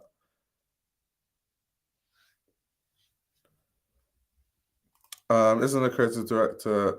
No, the creative director of Off-White is Ib Kamara. No, that's definitely not some random dude that worked with. Ib Kamara is like one of the best stylists of our time.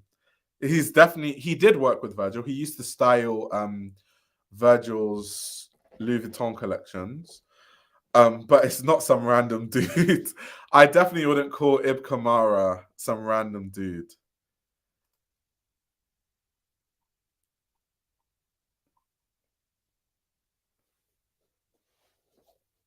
Schiaparelli's work was very much of a certain time. It's a bit, yeah. It even like, I love Daniel Roseberry, and I love what he's doing at Schiaparelli, but I feel like it's just really hard to really revive that brand, because it's the style of Schiaparelli. It's just so like, you really have to understand it before you can wear it, because it's too like, why would a woman buy a pair of heels that look like golden feet if most of her friends won't understand it and might make fun of her because of it? Because that's the exact reason why most rich people don't wear things that are outside of the box, because they're scared of like how they're going to be judged within their rich people circle. So Schiaparelli is the type of brand you have to really understand before you buy into it. And most of the people that really understand Schiaparelli, like me, can't afford it. And the people that can afford it don't care or know about Schiaparelli. So it's like a catch-22. They should give the job to Martine Rose. Do you mean at Off-White? To be fair, I don't want to see Martine Rose at Off-White, personally. I want to see her at a bigger brand, like a luxury house. I feel like Schiaparelli has always been art first, clothing second. Yeah, I can understand that. But that's kind of what made it really intellectual. Because I know when people think of Schiaparelli, they think of surrealism, but there's way more to Schiaparelli's work than surrealism. Even just like the silhouettes she was designing were insane, or the fact she used zips at the time she used zips because it was seen as like a futuristic. I've talked about this in the past, but anyway, for guys that don't know, because I know like there's people watching this that like haven't been part of my lives from like years ago. Elsa Schiaparelli had a plastic zip on a couture dress, which was seen as revolutionary because at the time it was seen as technologically advanced to use zips because there wasn't the technology to like get zips as easily as we do now. Now we just like buy zips and then just sew it onto a thing. It wasn't like that. So it was seen as like out of the ordinary to have, especially a plastic zip, and now plastic is seen as like a low quality thing, which it is, and it's something that's cheap. But back then it was hard to make. So it's funny because having a plastic zip on your dress back then was seen as luxury because it was a hard thing to come by, whereas now it's like cheap. So it's like stuff like that, like the fabrics and materials that Schiaparelli was using that was so out of the ordinary. There's so many, like I said, layers. And I know people just focus on the surrealism, but there's way more to her work. And maybe I should make a Schiaparelli video. Maybe that's what's missing. But yeah, not a fan of Daniel's work at the house. A lot of his designs feel like drag costumes and not complex, livable clothes. Madeleine Vionnet, someone who really deserves the credit, also gets a lot now. I give Madeleine Vionnet her flowers. I mean, for guys that don't know, Madeleine Vionnet is a French couturier. I feel like this is becoming a fashion history lesson. And she's mainly known for modernizing what we now call the bias cut. If you guys know what it means to cut on the bias, I don't want to go into that. And that has inspired so many designers, including Rick Owens. I always mention Rick Owens as being heavily inspired by Madeleine Vionnet because Rick Owens is a designer that people know. There are obviously so many other designers that have, used a lot of parts of Madeleine Vionet's work. I think she gets her flowers. I do think she's definitely relatively unknown outside of fashion circles. If you go to like some random person and ask them, do you know about Madeleine Vionnet? They'll be like, no. Whereas they might know Schiaparelli because of like the revival and the fact that Kim Kardashian wore that like piece. But no, I think Madeleine Vionnet gets her flowers though. I do think she does get her flowers.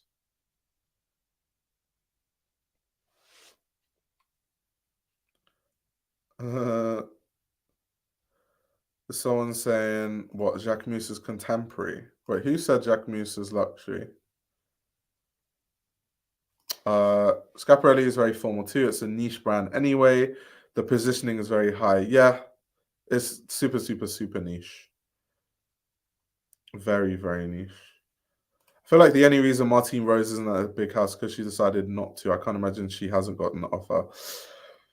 I have some insider info about that I can't really share. So that's that. But it's definitely not because she has personally decided not to. That's definitely not true. I don't want to see any new designer at luxury. I just want them to work on their own craft. Forget about the luxury houses like Jacques Mus. Oh, okay, so that's why. Okay.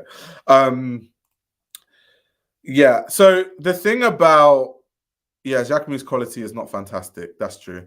But I guess you don't have to have high quality to be a luxury brand because most of these luxury brands now don't have good quality anyway. But yeah, the thing about running a brand, and this is why I can be a bit more like, I understand why these designers would go to these big houses, is there's a reason why I'm not a designer. And I know the reason why I'm not a designer, because it's financially taxing. Like, I can just write articles and make a certain amount of money, and I can budget properly and live a life. Okay, cool. I won't be rich like a star designer, but at least I can just live my life peacefully and do what I love to do. As a designer, you're just under stress. You're like, okay, has this shipped to the buyers? Has this like done this? Oh, okay. Oh, we just lost money. Okay, this is not selling. Okay, now we need to sell, because it's not selling, we need to sell it to TK Maxx, but we don't want to sell it to TK Maxx because that might reduce the positioning of the branding we're trying to do. But then if we don't sell this, it's going to take up space in the warehouse. That's costing us money. So what do we do with this extra stock? It's just stress on stress on stress. It's just like, and you burn a hole in your wallet until you become successful. And for most designers, success doesn't happen. Of course, we have a tiny number of success stories, but for the most part, most designers don't end up being successful. And so when they get the opportunity for some sort of stability after just struggling and living like paycheck to paycheck, like, it makes sense why they would want to have like $1 million salary at a big luxury brand and have some sort of stability in their lives and set themselves up for their future. If I was a designer, I'll do the same thing. So I get it. It makes sense. I actually get it.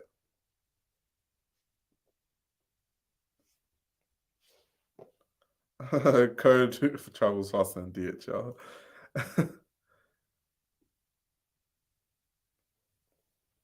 Poiret was incredible. So the thing about Paul Poiret, I do like Paul Poiret's work.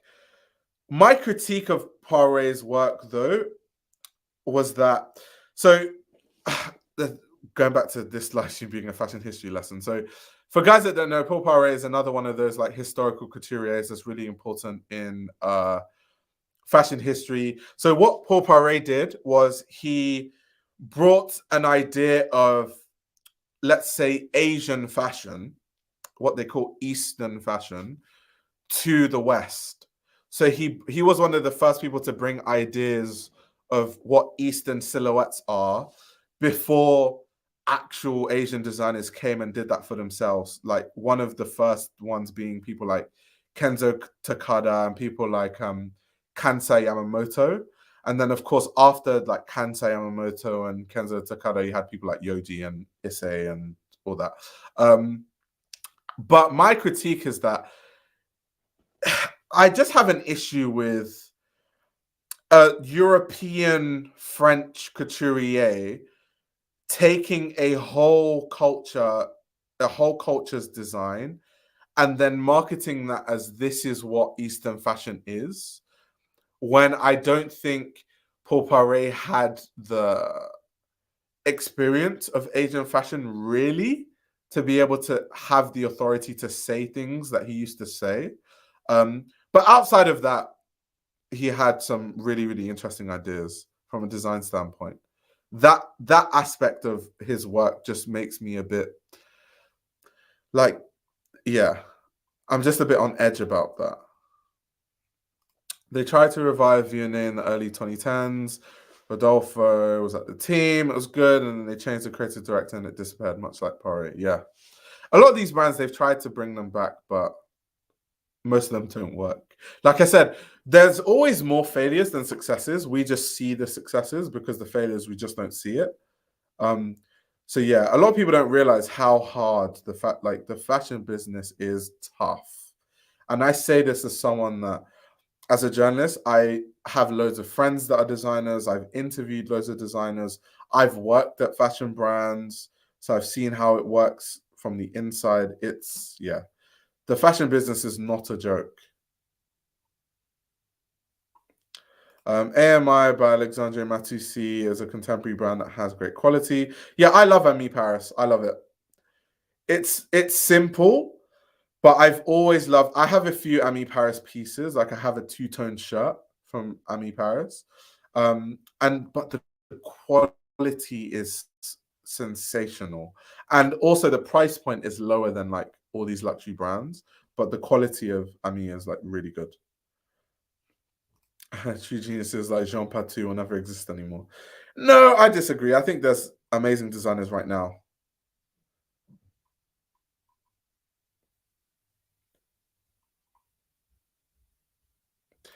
Didn't Poiré actually say no? Poiré didn't actually say this is what Asian people wear, but it's the way Poiré was marketed or talked about at the time. Poiré was talked about like because the concept of like Orientalism is associated with Poiré's work.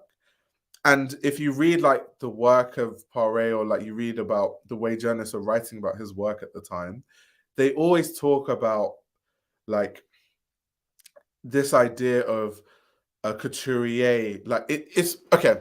Maybe it's the way people used to write about it because I've read writers write things like he's modernizing the Asian aesthetic and stuff like that, and I'm like, how can a Western French couturier modernize an aesthetic that he doesn't even understand really, or an aesthetic that he's not that tied to? So maybe it's more how it was written about at the time, more so than like what he actually said about his own work. Maybe it's more about how it was marketed, but I do have a problem with the way it was marketed or how it was talked about.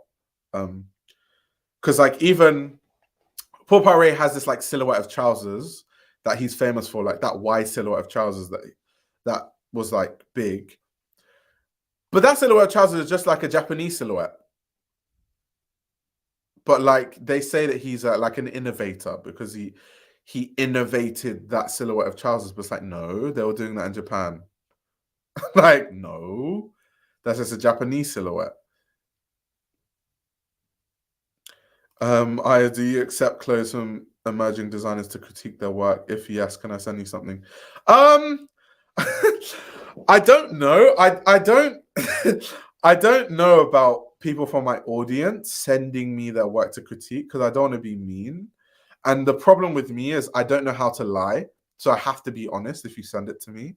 And I don't want to be like me. Because, like, for example, I have friends who tell me, like, because I have friends that are like me, right? So if I write an article and it's like categorically bad, my friend will phone me and be like, Ayo, that article, no.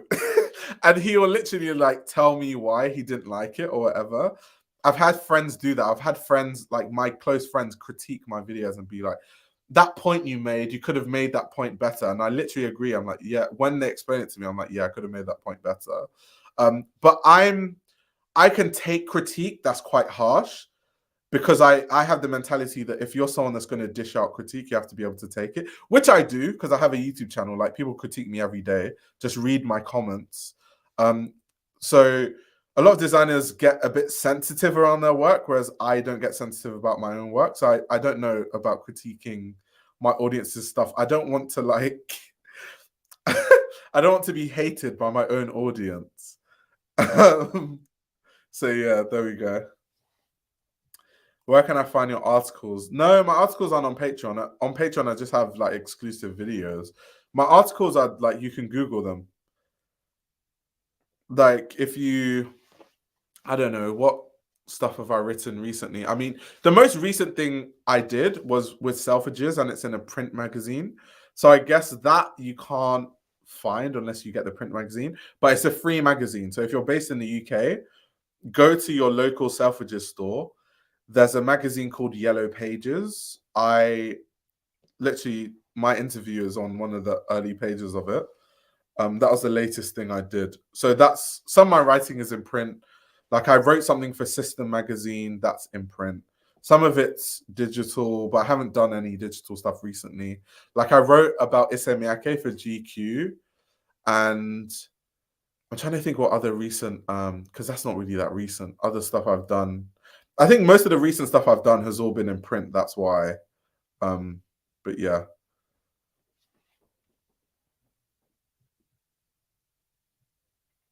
Wait, I love this question because I would love to do the same. Oh my God, no. No. One of my favorite collections was when he had the models flowing down the river in Paris. It was, yeah, yeah.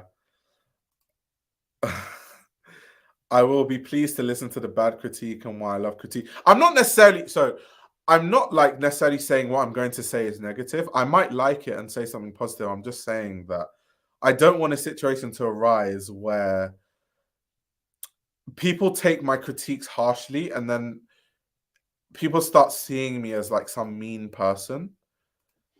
Like, I don't want that to happen. But if you really want me to critique your work, I guess I will. But yeah, just bear in mind, I don't know how to lie. I'm not good at lying. And I'm not good at like pretending like a lot of journalists do. Like, oh my God, it was like a good collection. If you guys watch my, I'm trying to remember what the title of the video was, but I reacted to this documentary series, The Look, which is made by Jeremy Newson. It follows runway shows between 1989 to 1993, I think.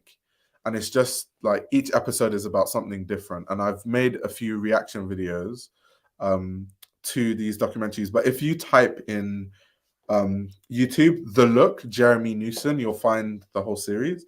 One of the episodes, this journalist was talking about, I think he works at the New York Times, and he was talking about how he went to his first runway show and he really didn't like it. And he was talking to his editor and asking her, like, how do I write about this when I don't like the collection? And she told him, don't worry, there's always something to like, even if it's a shoe or a bag. And that really just explains a lot of journalists. Like, a lot of journalists just find something positive to say because they want to be flown out by these brands and they want to, I don't know, they want to get sent free stuff by these brands. The reason why I don't care, apart from I just feel like you can make money other ways without having to work with brands that you critique. And I feel like there's sort of a conflict of interest working with these brands too much. I think also a bigger issue is they kind of control you and they control what you can and can't say and your voice. And I never want to get into that or be that journalist. And so, yeah, I don't know. That's why a lot of journalists, they're just like, for lack of a better term, just like you don't like the collection. If you don't like it, say it, but don't just, as a journalist, it's your job not to just say, oh, that's bad. You have to give reasons. But if you don't like it, give reasons why you don't like it. Because I'm the first person when I like a show, like we were talking about Junior Watanabe recently, and I was saying that Junior Watanabe's last collection was really, really good. Like, if I like something, I'll say it's good. If I don't like it, I'll say I don't. Like, you don't have to, it's not like I'm negative about everything or positive about everything. It's just being critical. And I feel like I wish there was more of that in fashion. I get that a lot of these luxury brands pay the wages of a lot of the magazines, and therefore the journalists can't really say what they feel. But that's why people should try to find ways to be more independent instead of having to work directly with these brands. Because, like, okay, good example. For example, just full disclosure, I've had a meeting with the Gucci team before. So I had a meeting with the Gucci team where I don't even know what the point of the meeting was.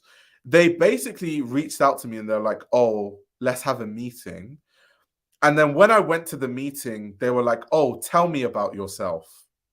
And I was like, in my head, I was thinking, why would Gucci have a meeting with me with literally like executives to ask me to tell them about myself? So anyway, I started telling them about myself, like, oh, so I'm a journalist and I have a YouTube channel and I critique brands and blah, blah, blah, blah.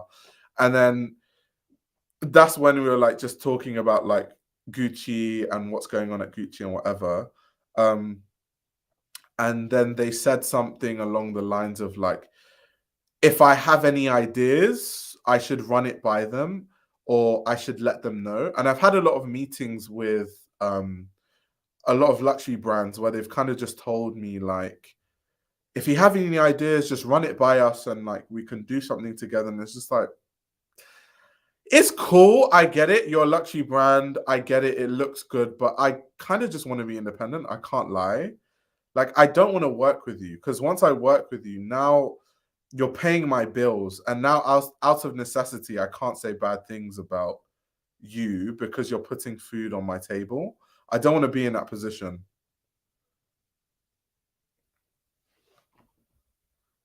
And they're always so vague. They're always like, so tell me about yourself. Like, interesting. So, like, the only interesting team I've met of all the luxury brands I've had a meeting with is the Louboutin team. Because the people that I've met at Louboutin are like really young and really cool and really vibrant. And they understand like fashion in a wider sense. So they don't like pretend that fashion is about money and like business and stuff. Like, they're amazing. I love talking to the Louboutin team. Like, the guys at Louboutin, I love talking to them. But the other brands, it's just like, it's like, tell me about yourself. It's like, why did you call me here? If you like, why? If you don't even know who I am, why am I here? Like, well, how could I possibly help you? I know Bliss Foster rejects clothes from brands due to conflict of interest. That's interesting. I think so. The problem is when brands send you stuff, they don't really ask you. Like, I've done things in the past where like maybe I've had an invite to a show, so I've given a brand my like home address, because obviously like they needed to send me the invite, and now because they have my address, they just send me stuff, and it's like, I didn't ask for this stuff. Like, I'm not going to wear it. It's not my style. Like, you're just wasting clothes, and I end up giving a lot of clothes to like my family members who I know like that's their style type of thing. But it's just like a waste of clothing. But it is a conflict of interest. If you're a journalist and you're critiquing the brands that pay your bills or send you stuff, there is a conflict of interest. That's why magazines don't say anything critical anymore and have nothing to say, because they work with every single brand that they would critique. That's why they have nothing interesting to say. I can literally write in my magazine, like, the latest Louis Vuitton collection was the worst collection I've ever seen in my life. It's trash, and then give loads of reasons, and absolutely nothing can happen. There's absolutely nothing LVMH can do about that. And also, I'm not going to lose any money by doing that because my audience is my audience, not LVMH. Like, LVMH are not going to pull advertising from my magazine because they don't advertise it in the first place. So I don't care. But that's why, like, most journalists now are going the Patreon route, which I think is a good route, where your audience supports you and then you can keep your, like, Styles Zeitgeist does this. I know Bliss Foster does this really well. Rachel Omondi, the Omondi podcast, really good podcast. I know she has a really good Patreon. Who else that I know of? But anyway, I see things, or like Substack is a new one now. A lot of journalists are having their own like Substack that you subscribe to. Although I don't like the medium of Substack, because the problem with Patreon, if you're subscribed to a lot of Patreon, like people on Patreon, because I'm not only do I have my own Patreon, I also support other like journalists and creators on Patreon. And it's easy to catch up with their Patreon content, even if all these people are posting, because I can be cooking and I can put my earphones in and watch someone's Patreon video. But the problem with Substack is I can't be doing stuff and read people's writing. So I have to focus all my time on someone's Substack. And if you're subscribed to too many Substacks, now you can't keep up, and now you're just spending money, but you can't actually read the content that you're paying for. So I don't really like the medium of Substack. I much prefer Patreon and stuff like that work that way, and more so like audio content or like video content, that you can do other things. Like, I can go to the gym and listen to a podcast on someone's Patreon, but I can't go to the gym and read someone's article on Substack. So That's the thing. But yeah, it is good to see different journalists like try to find ways of being more independent of the system. I'm not saying I won't work with these brands, but it's just my thing. Like, even if I work with these brands, I tell them, just so you know, I'm that person that's going to say how I feel regardless of the situation. And most brands are okay with that. Well, or at least they tell me they're okay with it. Maybe in their office, they're like, who's this asshole?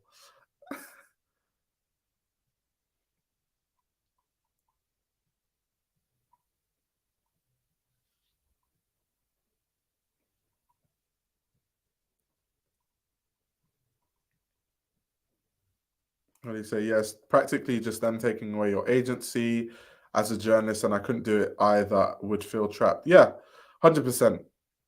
100%. Like, even like Vogue Runway, for example, when I wrote my Yoji review for Vogue Runway, I was like being really critical. So I was saying everything I liked, and then I was saying everything I didn't like. And this stuff is not like news. It was general consensus. Like, I remember after the show, I came out of the show and I talked to a lot of my friends who are like Yoji stans, like more than me. I wear Yoji, but I'm not a Yoji stan. I'm definitely like an Artemis stan, but these are people that like Yoji is their life. And I was talking to them about the collection and we were like sharing thoughts. And they kind of shared the same opinion as me. So like people that are even really into the brand had the same thoughts as me. And when I wrote it, they just like took out all the negative stuff I said and kept all the positive stuff. And then I think the only negative thing they left in my Vogue review, you can literally read it. It's the last Vogue runway review for Yoji. The only thing they left in there was the fact that I said that no one wants to see Yoji Yamamoto's face printed on clothes, and like Yoji is heading into a really, really commercial era. That's all that they left in, but they didn't leave in any of the other critical stuff. And it's weird because I wasn't being negative. I said positive things that I liked and was also being critical about things that could be improved. And it just like removed all of that. So like even as a journalist, even if you try to be critical, there's still higher powers that will stifle how critical you can be, essentially. The podcast. Oh, I'll write her name. It's one of the best podcasts in fashion, I will say. I have to give other people their flowers when they do really interesting stuff. So the cutting room floor is her podcast. So I'll just put that on the screen if you guys want to subscribe to her Patreon or whatever, or subscribe to her podcast on Spotify. But her podcast is called The Cutting Room Floor. Really, really, really good. But like really good podcast. Like one of the best fashion podcasts out there right now. It's going to take Gucci a couple of seasons to build the hype back. I believe the men's show will be better and more exciting. I guess that's to be seen. I guess that's to be seen, but I hope so. Reading is quicker than watching videos. The writing just has to be good. I think it depends, because how long is the writing though? It is, well, it depends on the video though, because I wouldn't say reading is definitely necessarily quicker than watching a video, because like, for example, I sometimes for my videos, I use information from like a whole book that I've read, and I literally have to summarize everything I've learned in a book into like literally like 5 minutes in a video, like 10 minutes. So in that case, a book that took me a week to read, I'm like dispensing it into something that people will watch in 15 minutes. So like if I make a video on Schiaparelli, because obviously I know about the history of Schiaparelli, but I still need to read the books again just to bring my mind back into like if there's any information I'm leaving out or I forget. And then I'm going to have to read like loads of Schiaparelli books and then condense a fashion history video into like 15 minutes. So in that case, reading is way longer than watching the video. So I think it just depends on how long the writing is. Is it a book? Is it an article? Like, what is it? What's the medium? So yeah, it depends. Do you post on the Patreon consistently? I'm thinking about subscribing. So now I do. So now I actively tell people to subscribe to the Patreon. Earlier, I was a bit on the fence because when I was in school, I couldn't really commit the time to my Patreon, which is why a lot of time, like I used to remove the billing. So what I used to do is like, as a creator on Patreon, you can do this thing where you can like pause billing so people can stay subscribed to your Patreon, but they're not actually getting charged. So I did that for a really long time because I just felt like I don't want people paying when I'm not posting. But now I post a lot, and I would say so myself that I provide a lot of value on my Patreon. So now I would tell people to subscribe to my Patreon. Like I would actively say it. And I probably should promote it more. But yeah, so if you want to subscribe to my Patreon, I won't say no. If you want to support me and what I do, I'm not going to say no. But yeah, I definitely say it's worth it now. But I would objectively say it wasn't worth it before because I wasn't posting consistently enough. Now I post very consistently, and it's like very good content, even though I say so myself. But that's how objective I am. I can even talk about myself and how my Patreon wasn't worth it before. How many people would do that? How much do you charge monthly? It just depends. There's the lower tier, which I think is like $3 a month, which is like most people's lower tier. In the higher tier, I wouldn't really suggest that you do the higher tier unless like you want to really support me.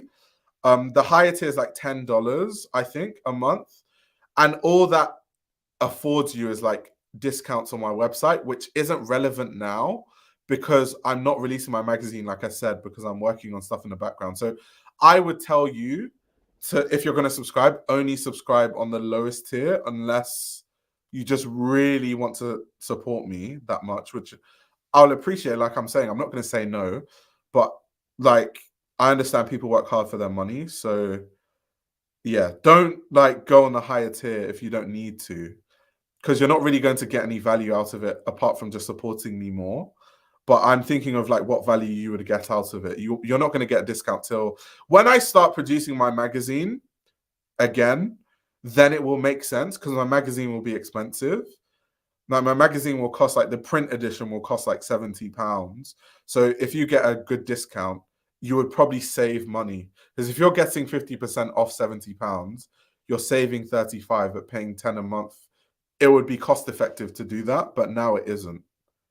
So yeah, it just depends.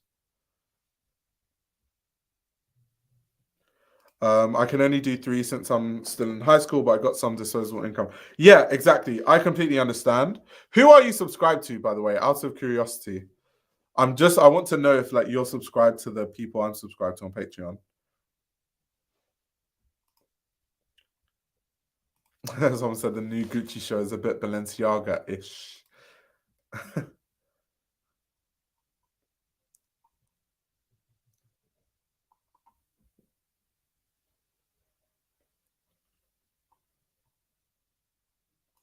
Wait, whose review of Gods and Kings? Who are you talking about, Leo?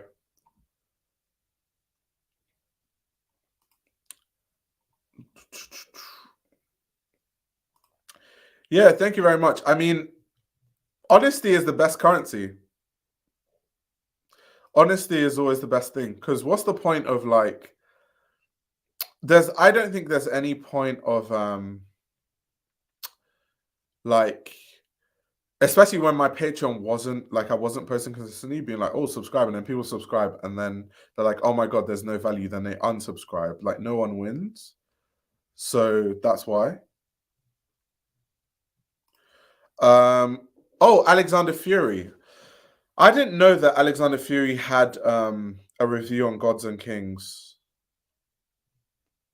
I don't think I've read that or seen that. I don't know if you're talking about Alexander Fury. Like the Alexander Fury I'm thinking of is Alexander Fury, the journalist. Like Alexander Fury from another mag. Probably could be talking about someone else. I don't know. Okay, so you're subscribed to Bliss Foster and me thinking about the education, but I'm up for suggestions. So I'm subscribed to Keezy's Patreon. I would think that's worth subscribing to if you have a fashion brand or you're a prospective designer, because Keezy obviously is running a successful brand, and a lot of time Keezy talks about like running the business and like the business side of things, which I think is really important. That like the more important stuff of running a business, because the business side of running a fashion brand is way more important than what you're going to create creatively. Because there's so many creative brands that don't exist because the business wasn't right. So in terms of that, and also I'm subscribed to the casual. The casual is also good because the casual, as an actual job, he's a consultant for brands. So he brings that knowledge to his Patreon, and he has like seminars where he basically has like these classes on like marketing and stuff. So those are two good Patreons to subscribe to if you're a designer specifically. I'm subscribed because I want to support them. I like most of the knowledge that, let's say, Keezy or the casual would talk about, I already know, but that's because I've worked in the industry already. But if you're like a prospective designer, then yeah. So you're talking about Alexander Fury. That's interesting. What did Alexander Fury say in his review of Gods and Kings?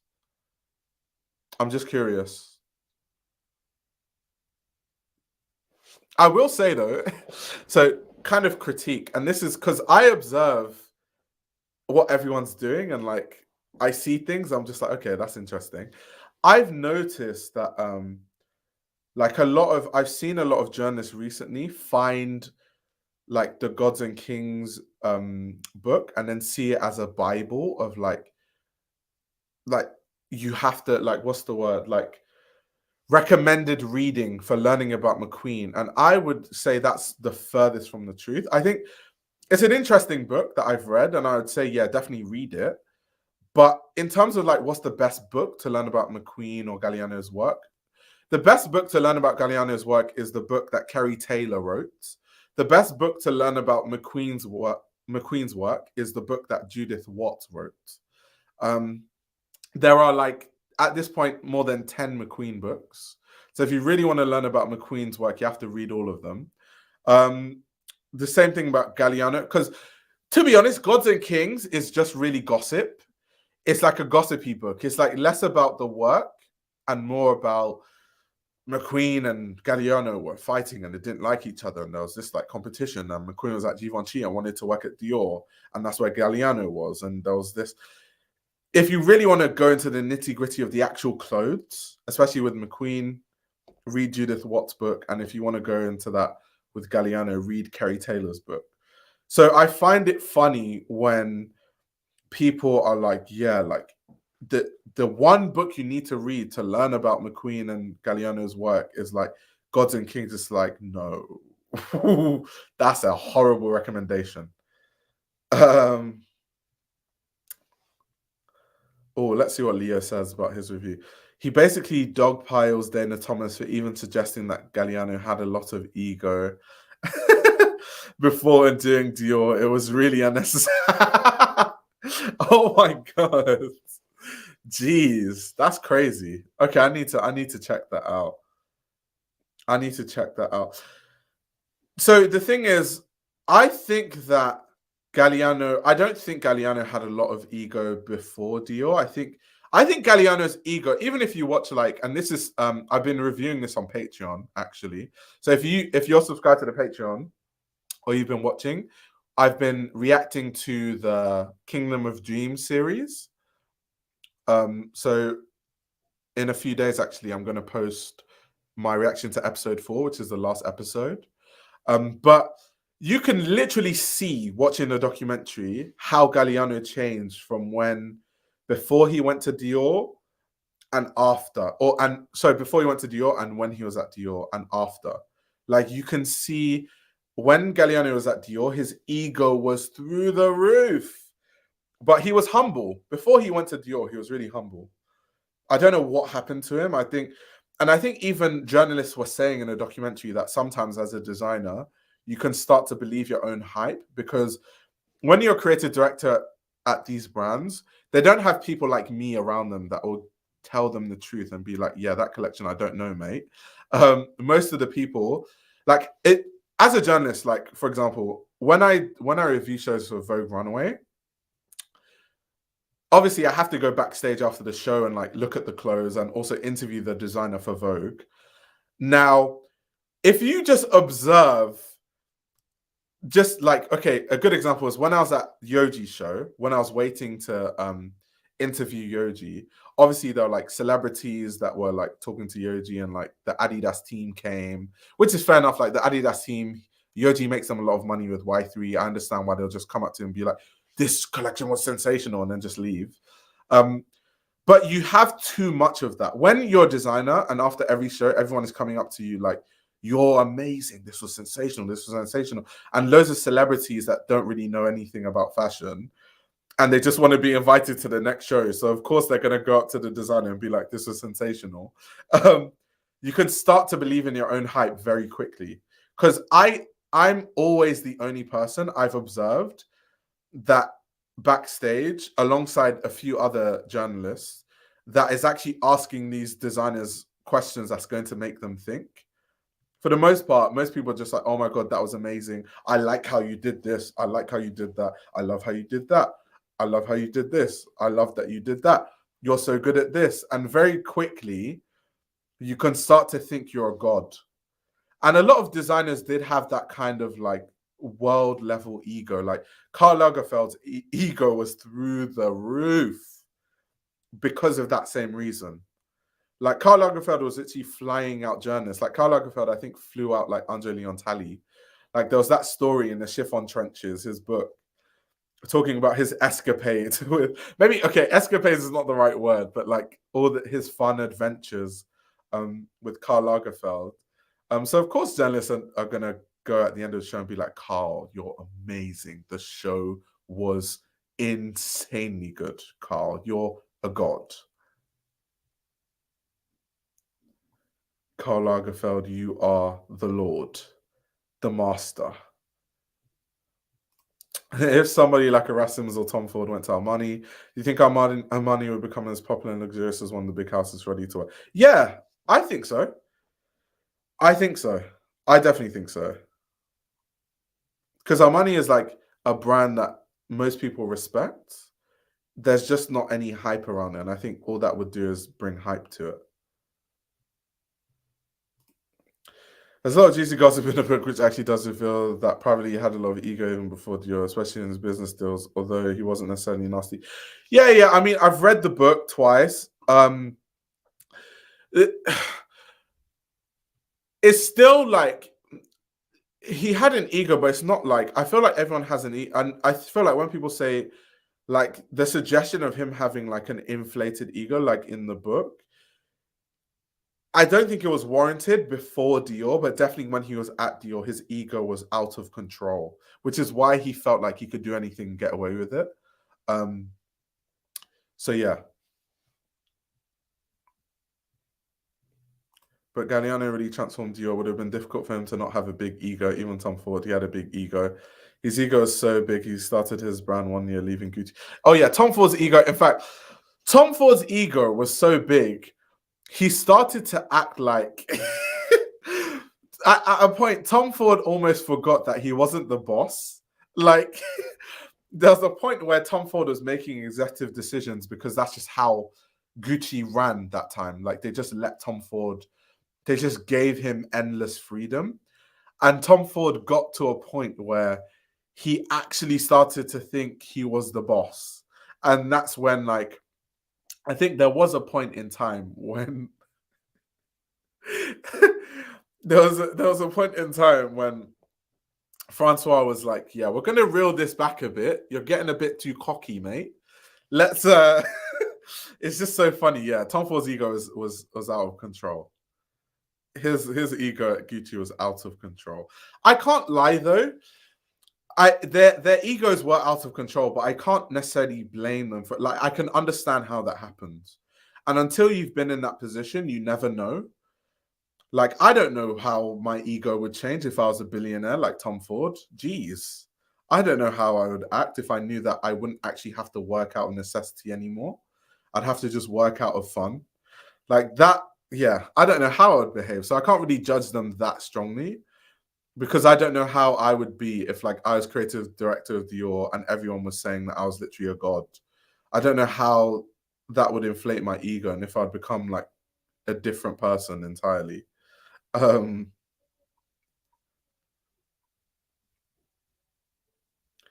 Carl was already big before Chanel, and a huge success it was probably put it to the yeah. I mean, Carl had been at Fendi forever, and also Carl worked at Chloe. Um, so yeah, Carl worked at Chloe. Carl didn't like. There's that beef between Karl Lagerfeld and Yves Saint Laurent because obviously Karl Lagerfeld felt it as a bit of an insult that he went to Chloe and Yves Saint Laurent went to Dior because he considered himself an equal to Yves Saint Laurent. So that, like, yeah, he always felt like he was living under the shadow of Yves Saint Laurent. It used to eat at him, and he used to get angry about it. The Karl Lagerfeld versus Yves Saint Laurent conversation is very similar to the John Galliano versus Alexander McQueen conversation. Yeah, McQueen. Although I'm not sure if McQueen's one was ego. I think McQueen's was something else. I think McQueen's one was actually McQueen was so anti-establishment that he just didn't care. I don't think his wasn't. It didn't seem to me like it came from an ego standpoint. Like McQueen would like start a show late, and like Anna Wintour is there, and it's in bad taste to start a show late, but McQueen would say something like, they can all wait, I don't care, which I guess is kind of ego, but it's also, because I know the way McQueen thinks, it was also kind of like, I don't care about the fashion system, F fashion, I don't care. I just want to make cool clothes and make a living. That was McQueen's thing. McQueen didn't really care about fashion people. He didn't really buy into the hype of fashion people. Like, he didn't care. Like, he wasn't like a fashion person. Like, he was just an extremely talented designer who made really amazing clothes, but he didn't care for the industry stuff and like trying to appease people and trying to mingle. So he would just like swear a lot and be very vulgar and just not care. I don't think that's not like John Galliano. John Galliano was just 100% ego. I think McQueen's was just frustrate. It was more frustration with the fact that he had to appease people that he just did not like.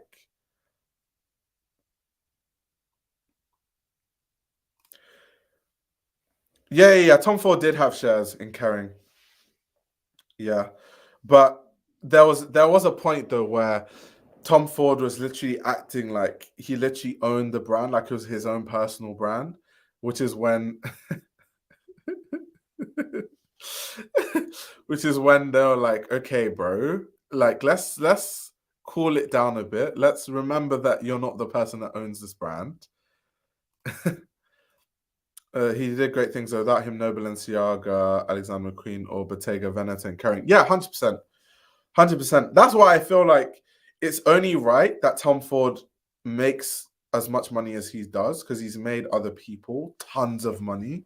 Um, so yeah, but I don't feel sorry for Tom Ford because Francois Pinault took a lot of the control back because he's a billionaire. Like boo hoo. Like Francois Pinault took back some of the control. Boo hoo, you're still a billionaire. Lee and John's were friends anyway, at least very amicable.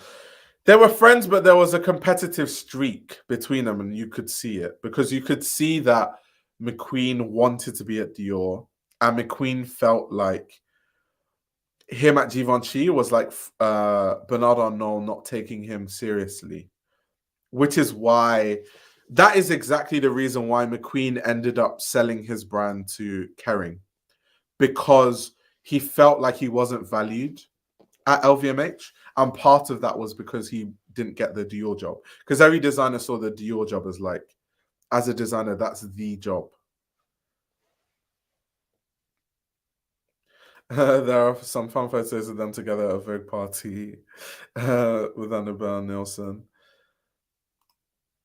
He got his lick back, built his brand, and sold it for 2 billion in less than 15 years. Exactly, like boohoo.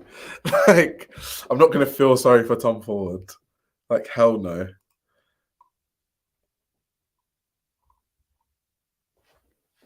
I miss Alessandro after that Gucci show. Let's see, because Alessandro has had enough time for it to be a whole era, whereas we only have one Sabato show.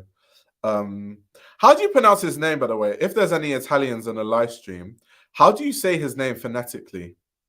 So I don't say it wrongly. But yeah, he's only had one collection, so we just have to see how it develops. Gautier started to do couture because I not only considered him for Givenchy and he felt insulted, he wanted Dior too. Yeah, I mean, so many designers wanted Dior. That was the brand that every designer wanted to be at. This is what it is. You can also see a lot of John's influence in Lee's work. He had at least 2 collections which paid homage to John Zoddy work in the late 80s and the early 90s. Yeah. The thing about John Galliano and Alexander McQueen is that they have like a there's like a whimsical nature about both of their work. And I could not tell you who's better. Obviously, Alexander McQueen is the better hands-on designer. Like Alexander McQueen is the more skilled designer in terms of like the pattern making background, the Savile Row background. There's like John Galliano cannot do anything to be a better tangible designer than McQueen. It's just not going to happen.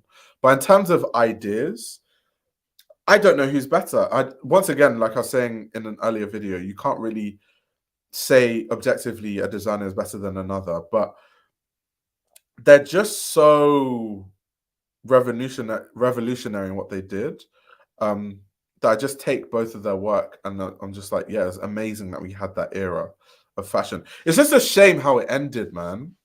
I feel like part of John Galliano even saying the rubbish he said, I know people blame it on alcohol, but my opinion, I've never been drunk before, but from what I've observed from other drunk people that have been around me, when people are drunk, they just say what they wouldn't otherwise say when they're not drunk, but it's stuff that they think.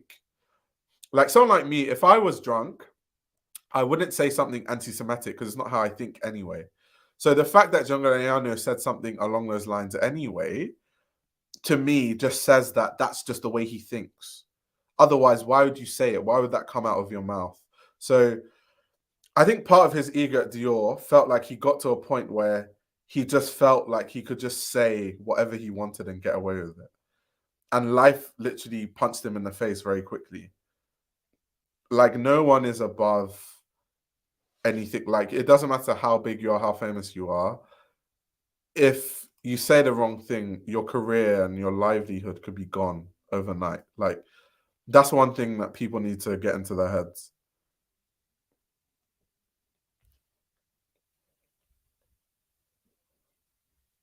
Drunk mind speaks a sober heart. Exactly. Okay, but okay, I do agree that it was partially a mental breakdown because of overworking and alcoholism. But what about being overworked and alcoholism makes you an anti-Semitic person? I don't understand. Like, I've been exhausted. I've had jobs that I've worked in the fashion industry where I've been on 2 hours of sleep a day for a whole week, just working nonstop, shattered. And I've not once thought an anti-Semitic thought. So once again, I still feel like, regardless of the circumstance, what he said, he must have to think that way because it wouldn't come out of his mouth, which makes me. Anyway, I know he's a problematic person anyway, but like it just makes me like very weary of him. It's like, damn, you have some dark thoughts. Like your mentality is dark.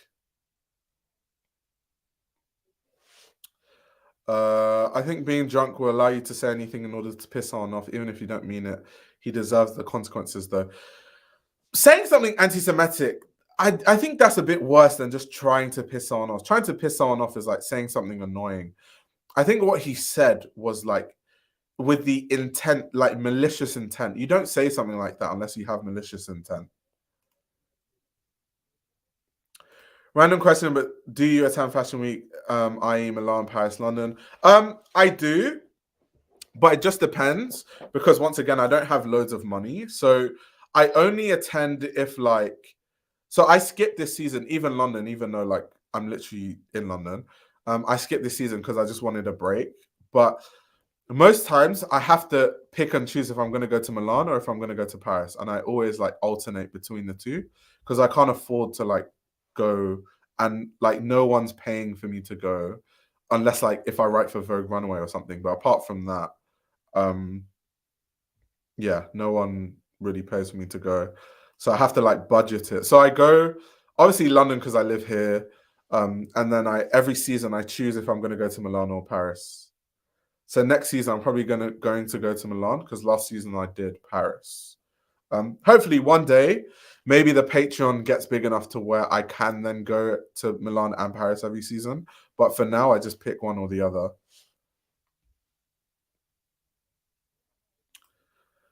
Sydney Toledano, then Dior president, is Jewish. I've always wondered if Galliano's comments want his feelings towards him coming out.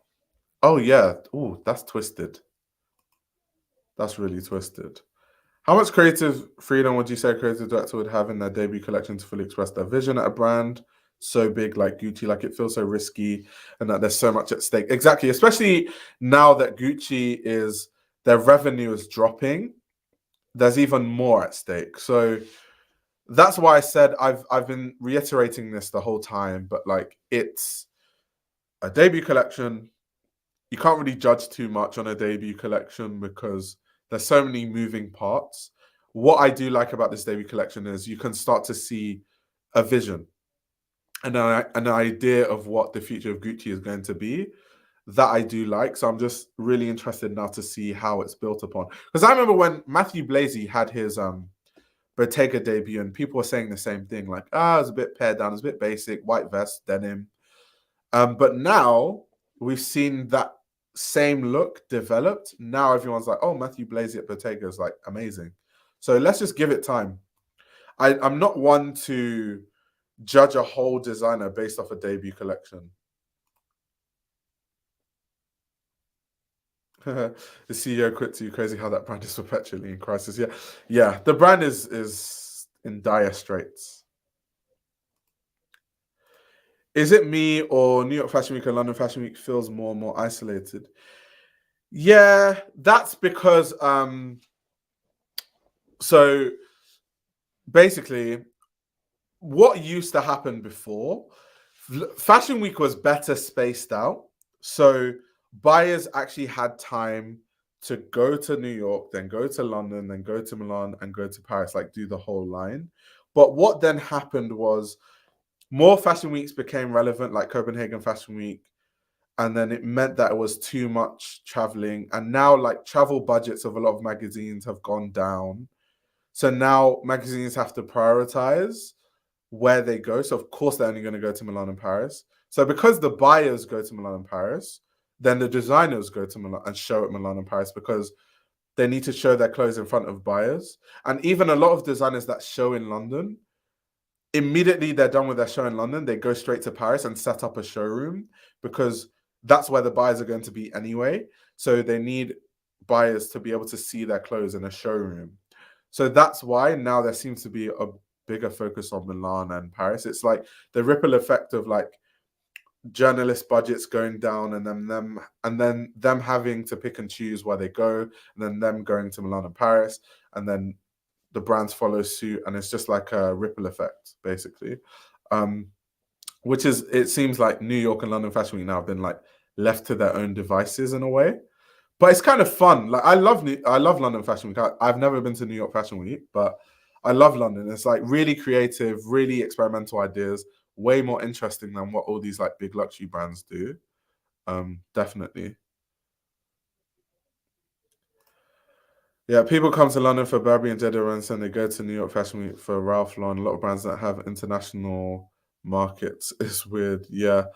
I mean, even Burberry, like, because with the Burberry show, buyers are not coming to London for Burberry because they're not buying Burberry. So Burberry will have like their press people that they invite, but for the most part, most of the people that like key people are still not gonna go to London just for a Burberry show. And JW Anderson either, they're not really going for JW Anderson because JW Anderson's still gonna have the showroom in Paris. So they're just going to go to the showroom in Paris. Yeah, a lot of people are skipping London and New York altogether. It makes sense though. Like if you want bang for your buck, go to Paris.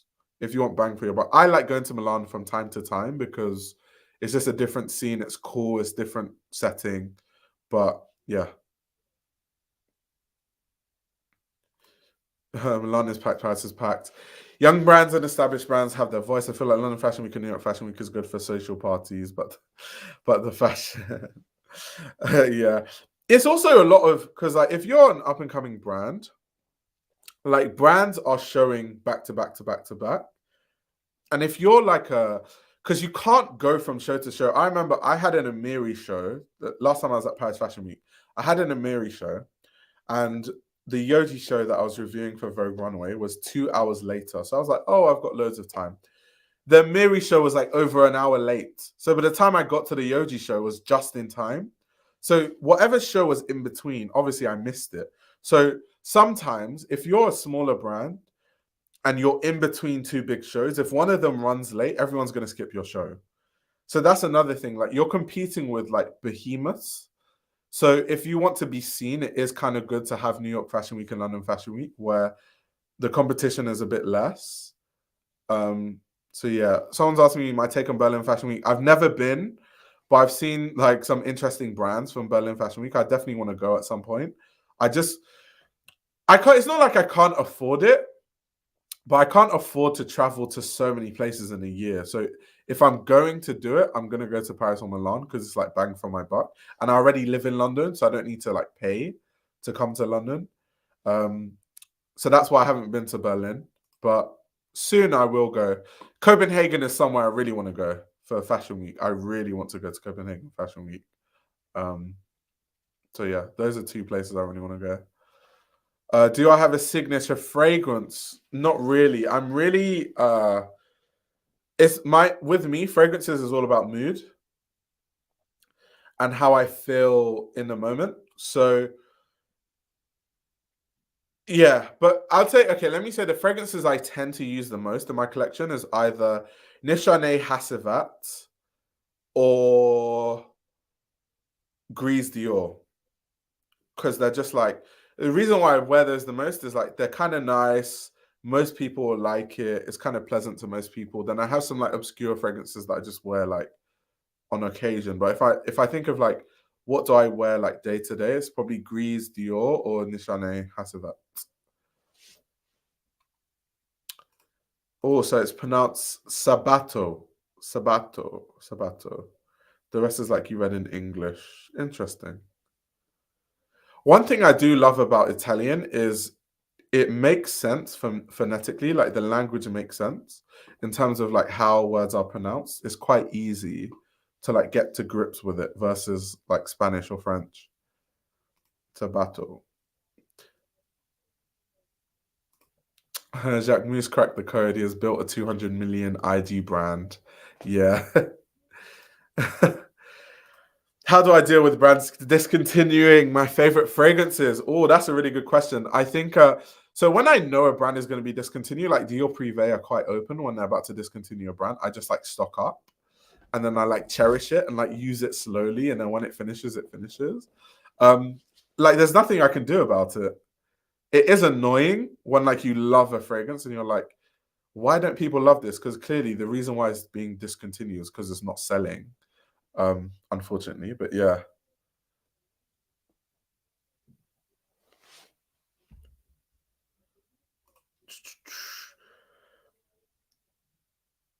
Tokyo Fashion Week is also cool. It's also really unknown. Yeah, I'm sure it is. I mean, some of the like coolest brands that show at Paris Fashion Week right now, like Unrelig and stuff, they were showing at Tokyo Fashion Week. And I know there's a lot of cool Chinese brands that show at Tokyo Fashion Week. Like I think hasn't Uma Wang had a show at she's had at Shanghai Fashion Week, but also Tokyo Fashion Week. And Uma Wang is like a brand I really love. Chinese brand or brands like Ziggy Chen. So yeah, Tokyo Fashion Week is cool. It's just I think I don't think of Tokyo Fashion Week because it's so far, so it's like so expensive to travel to. So it's not even in my purview right now. Like I can afford to travel within Europe because traveling within Europe is quite cheap. If I wanted to book a plane to Japan, it's going to be expensive. It's not going to be cheap at all. To use cologne, parfum, or perfume for fragrance. So I don't really care about perfume concentration. I think it just depends on the fragrance because I have eau de toilettes in my collection that when I spray on my skin, it lasts 12 hours. And then I have literally extracted parfums that's supposed to be really concentrated. But when I spray it on my skin, it lasts 3 hours. So really, it doesn't really matter. It just depends on the fragrance and it just depends. These things aren't black and white. So for me, it's just really about if I like the smell. If I like the smell, even if it doesn't last long, I'll like keep reapplying it through the day. So it just depends. I've switched to Chanel fragrances, Serge Vuitton, Diptyque, but they never discontinued the fragrances because it can be frustrating. Yeah, I think some brands don't like Guerlain have fragrances that have been going on like L'Homme Idéal and stuff, even though that fragrance actually smells like the 80s. But I like that they keep those fragrances going. Yeah, it's more like the fragrances with really, really, really commercial intentions are the ones that tend to be discontinued once they stop working or selling. These streams have been epic as of late. Thank you very much. I'm telling you, I'm committing to doing it every Sunday. I'm 2 weeks in a row. Hopefully, we can keep going every Sunday and make it a thing. Not fashion related. Do you support any football clubs? Yeah, I'm a Chelsea fan. I've been a Chelsea fan from birth. So yeah. It wasn't really my choice, was it? My dad was a Chelsea fan, so I became a Chelsea fan. Also, I grew up in London, so you grow up in London, you support a London team. It's just like being born in LA and then you're a LA Lakers fan or like a LA Clippers fan. It's like you support teams from where you're from. And living in London, you have the choice. Like, do you know how many London teams there are? There's Tottenham, Arsenal, Chelsea, Crystal Palace, West Ham. Then you have the lower division teams like Millwall and like Charlton Athletic. Like it's endless. So many football teams in London. It's insane. It's unreal.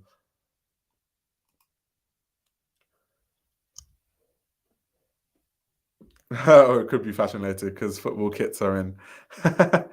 He said no one is a Clippers fan here. So everyone's a Lakers fan, I guess. We talked about Gucci, but did you like the Tom Ford show? Yeah, I did like the Tom Ford show. I definitely like the Tom Ford show. It was a good debut. Okay, out of all the debuts, so let's say Helmut Lang, Tom Ford, and Gucci, I think the Tom Ford one was the best one. I'll put it that way. These live streams remind me of when we used to do them a couple years ago and we would go on forever. Yeah, I mean, this live stream is pushing on 4 hours. Do you know what I don't understand about these live streams? It doesn't feel like I've been talking for 4 hours. It doesn't. But it's like, I'm looking at it now. It says it's 3 hours, 33 minutes in. That's insane. That I can just sit in one spot and talk for that long. That's like scary. You can't go 4 blocks in Los Angeles without seeing a Kobe mural. Oh my god, that's hilarious. I'm very thankful that you gave us a Club World Championship and took one from our rivals last year. That's interesting. I mean, Chelsea's not doing too well now. We are literally a mid-table team at this point. We're doing so badly. I don't mind though. Every team has like times when they're doing well and times when they're not. Look at Liverpool. Like Liverpool were like a mid-table team for a while, and then after a while they became good. It's just life. But it's just interesting because all of my friends always make fun of me. They're like, "Yeah, Chelsea's crap." They're like, "You guys can't buy a win." Yeah, so I'm going to do these every Sunday. So I wrote down in my notes, let me check the time. So I want these live streams to be every 4 p.m. to 6 p.m. on a Sunday. So, but 4 p.m., 6 p.m. UK time. So you have to like convert that to your local time. But that's the goal.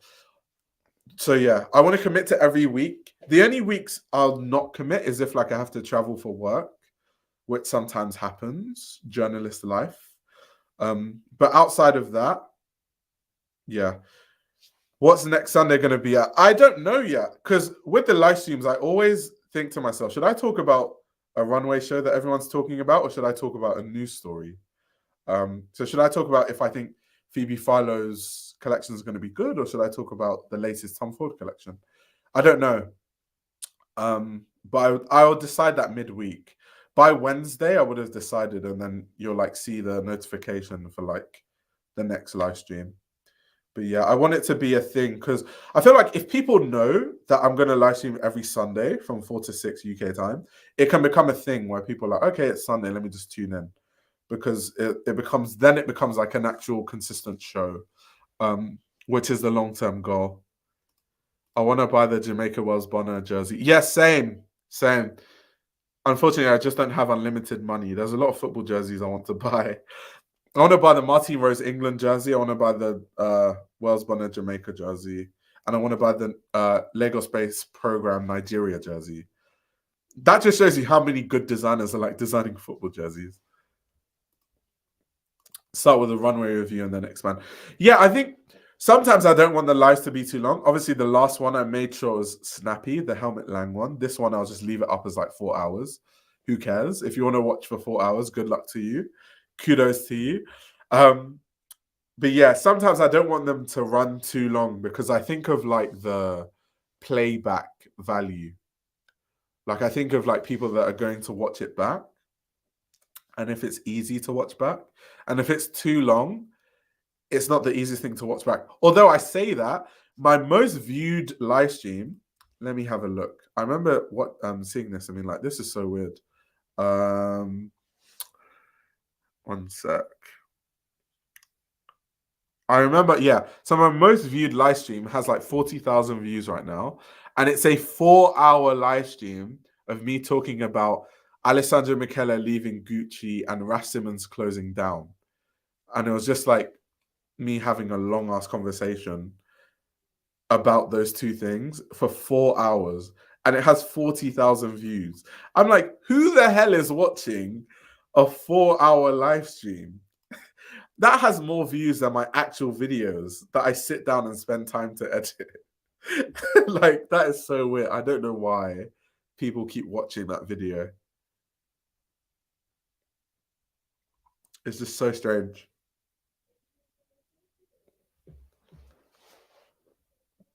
Wait, you got the kit? What kit did you get? What kit is that? Like, you guys can even see it because now YouTube has a live stream tab, so you can literally click on it. You won't have to scroll down far. You'll see the live stream I'm talking about, but it's like, it's literally 4 hours long. Oh, the Balenciaga football jersey. That's jokes. Balenciaga FC. But yeah, anyway, I think I'm going to end it here. Thank you so much for everyone who tuned into the live. This was really fun.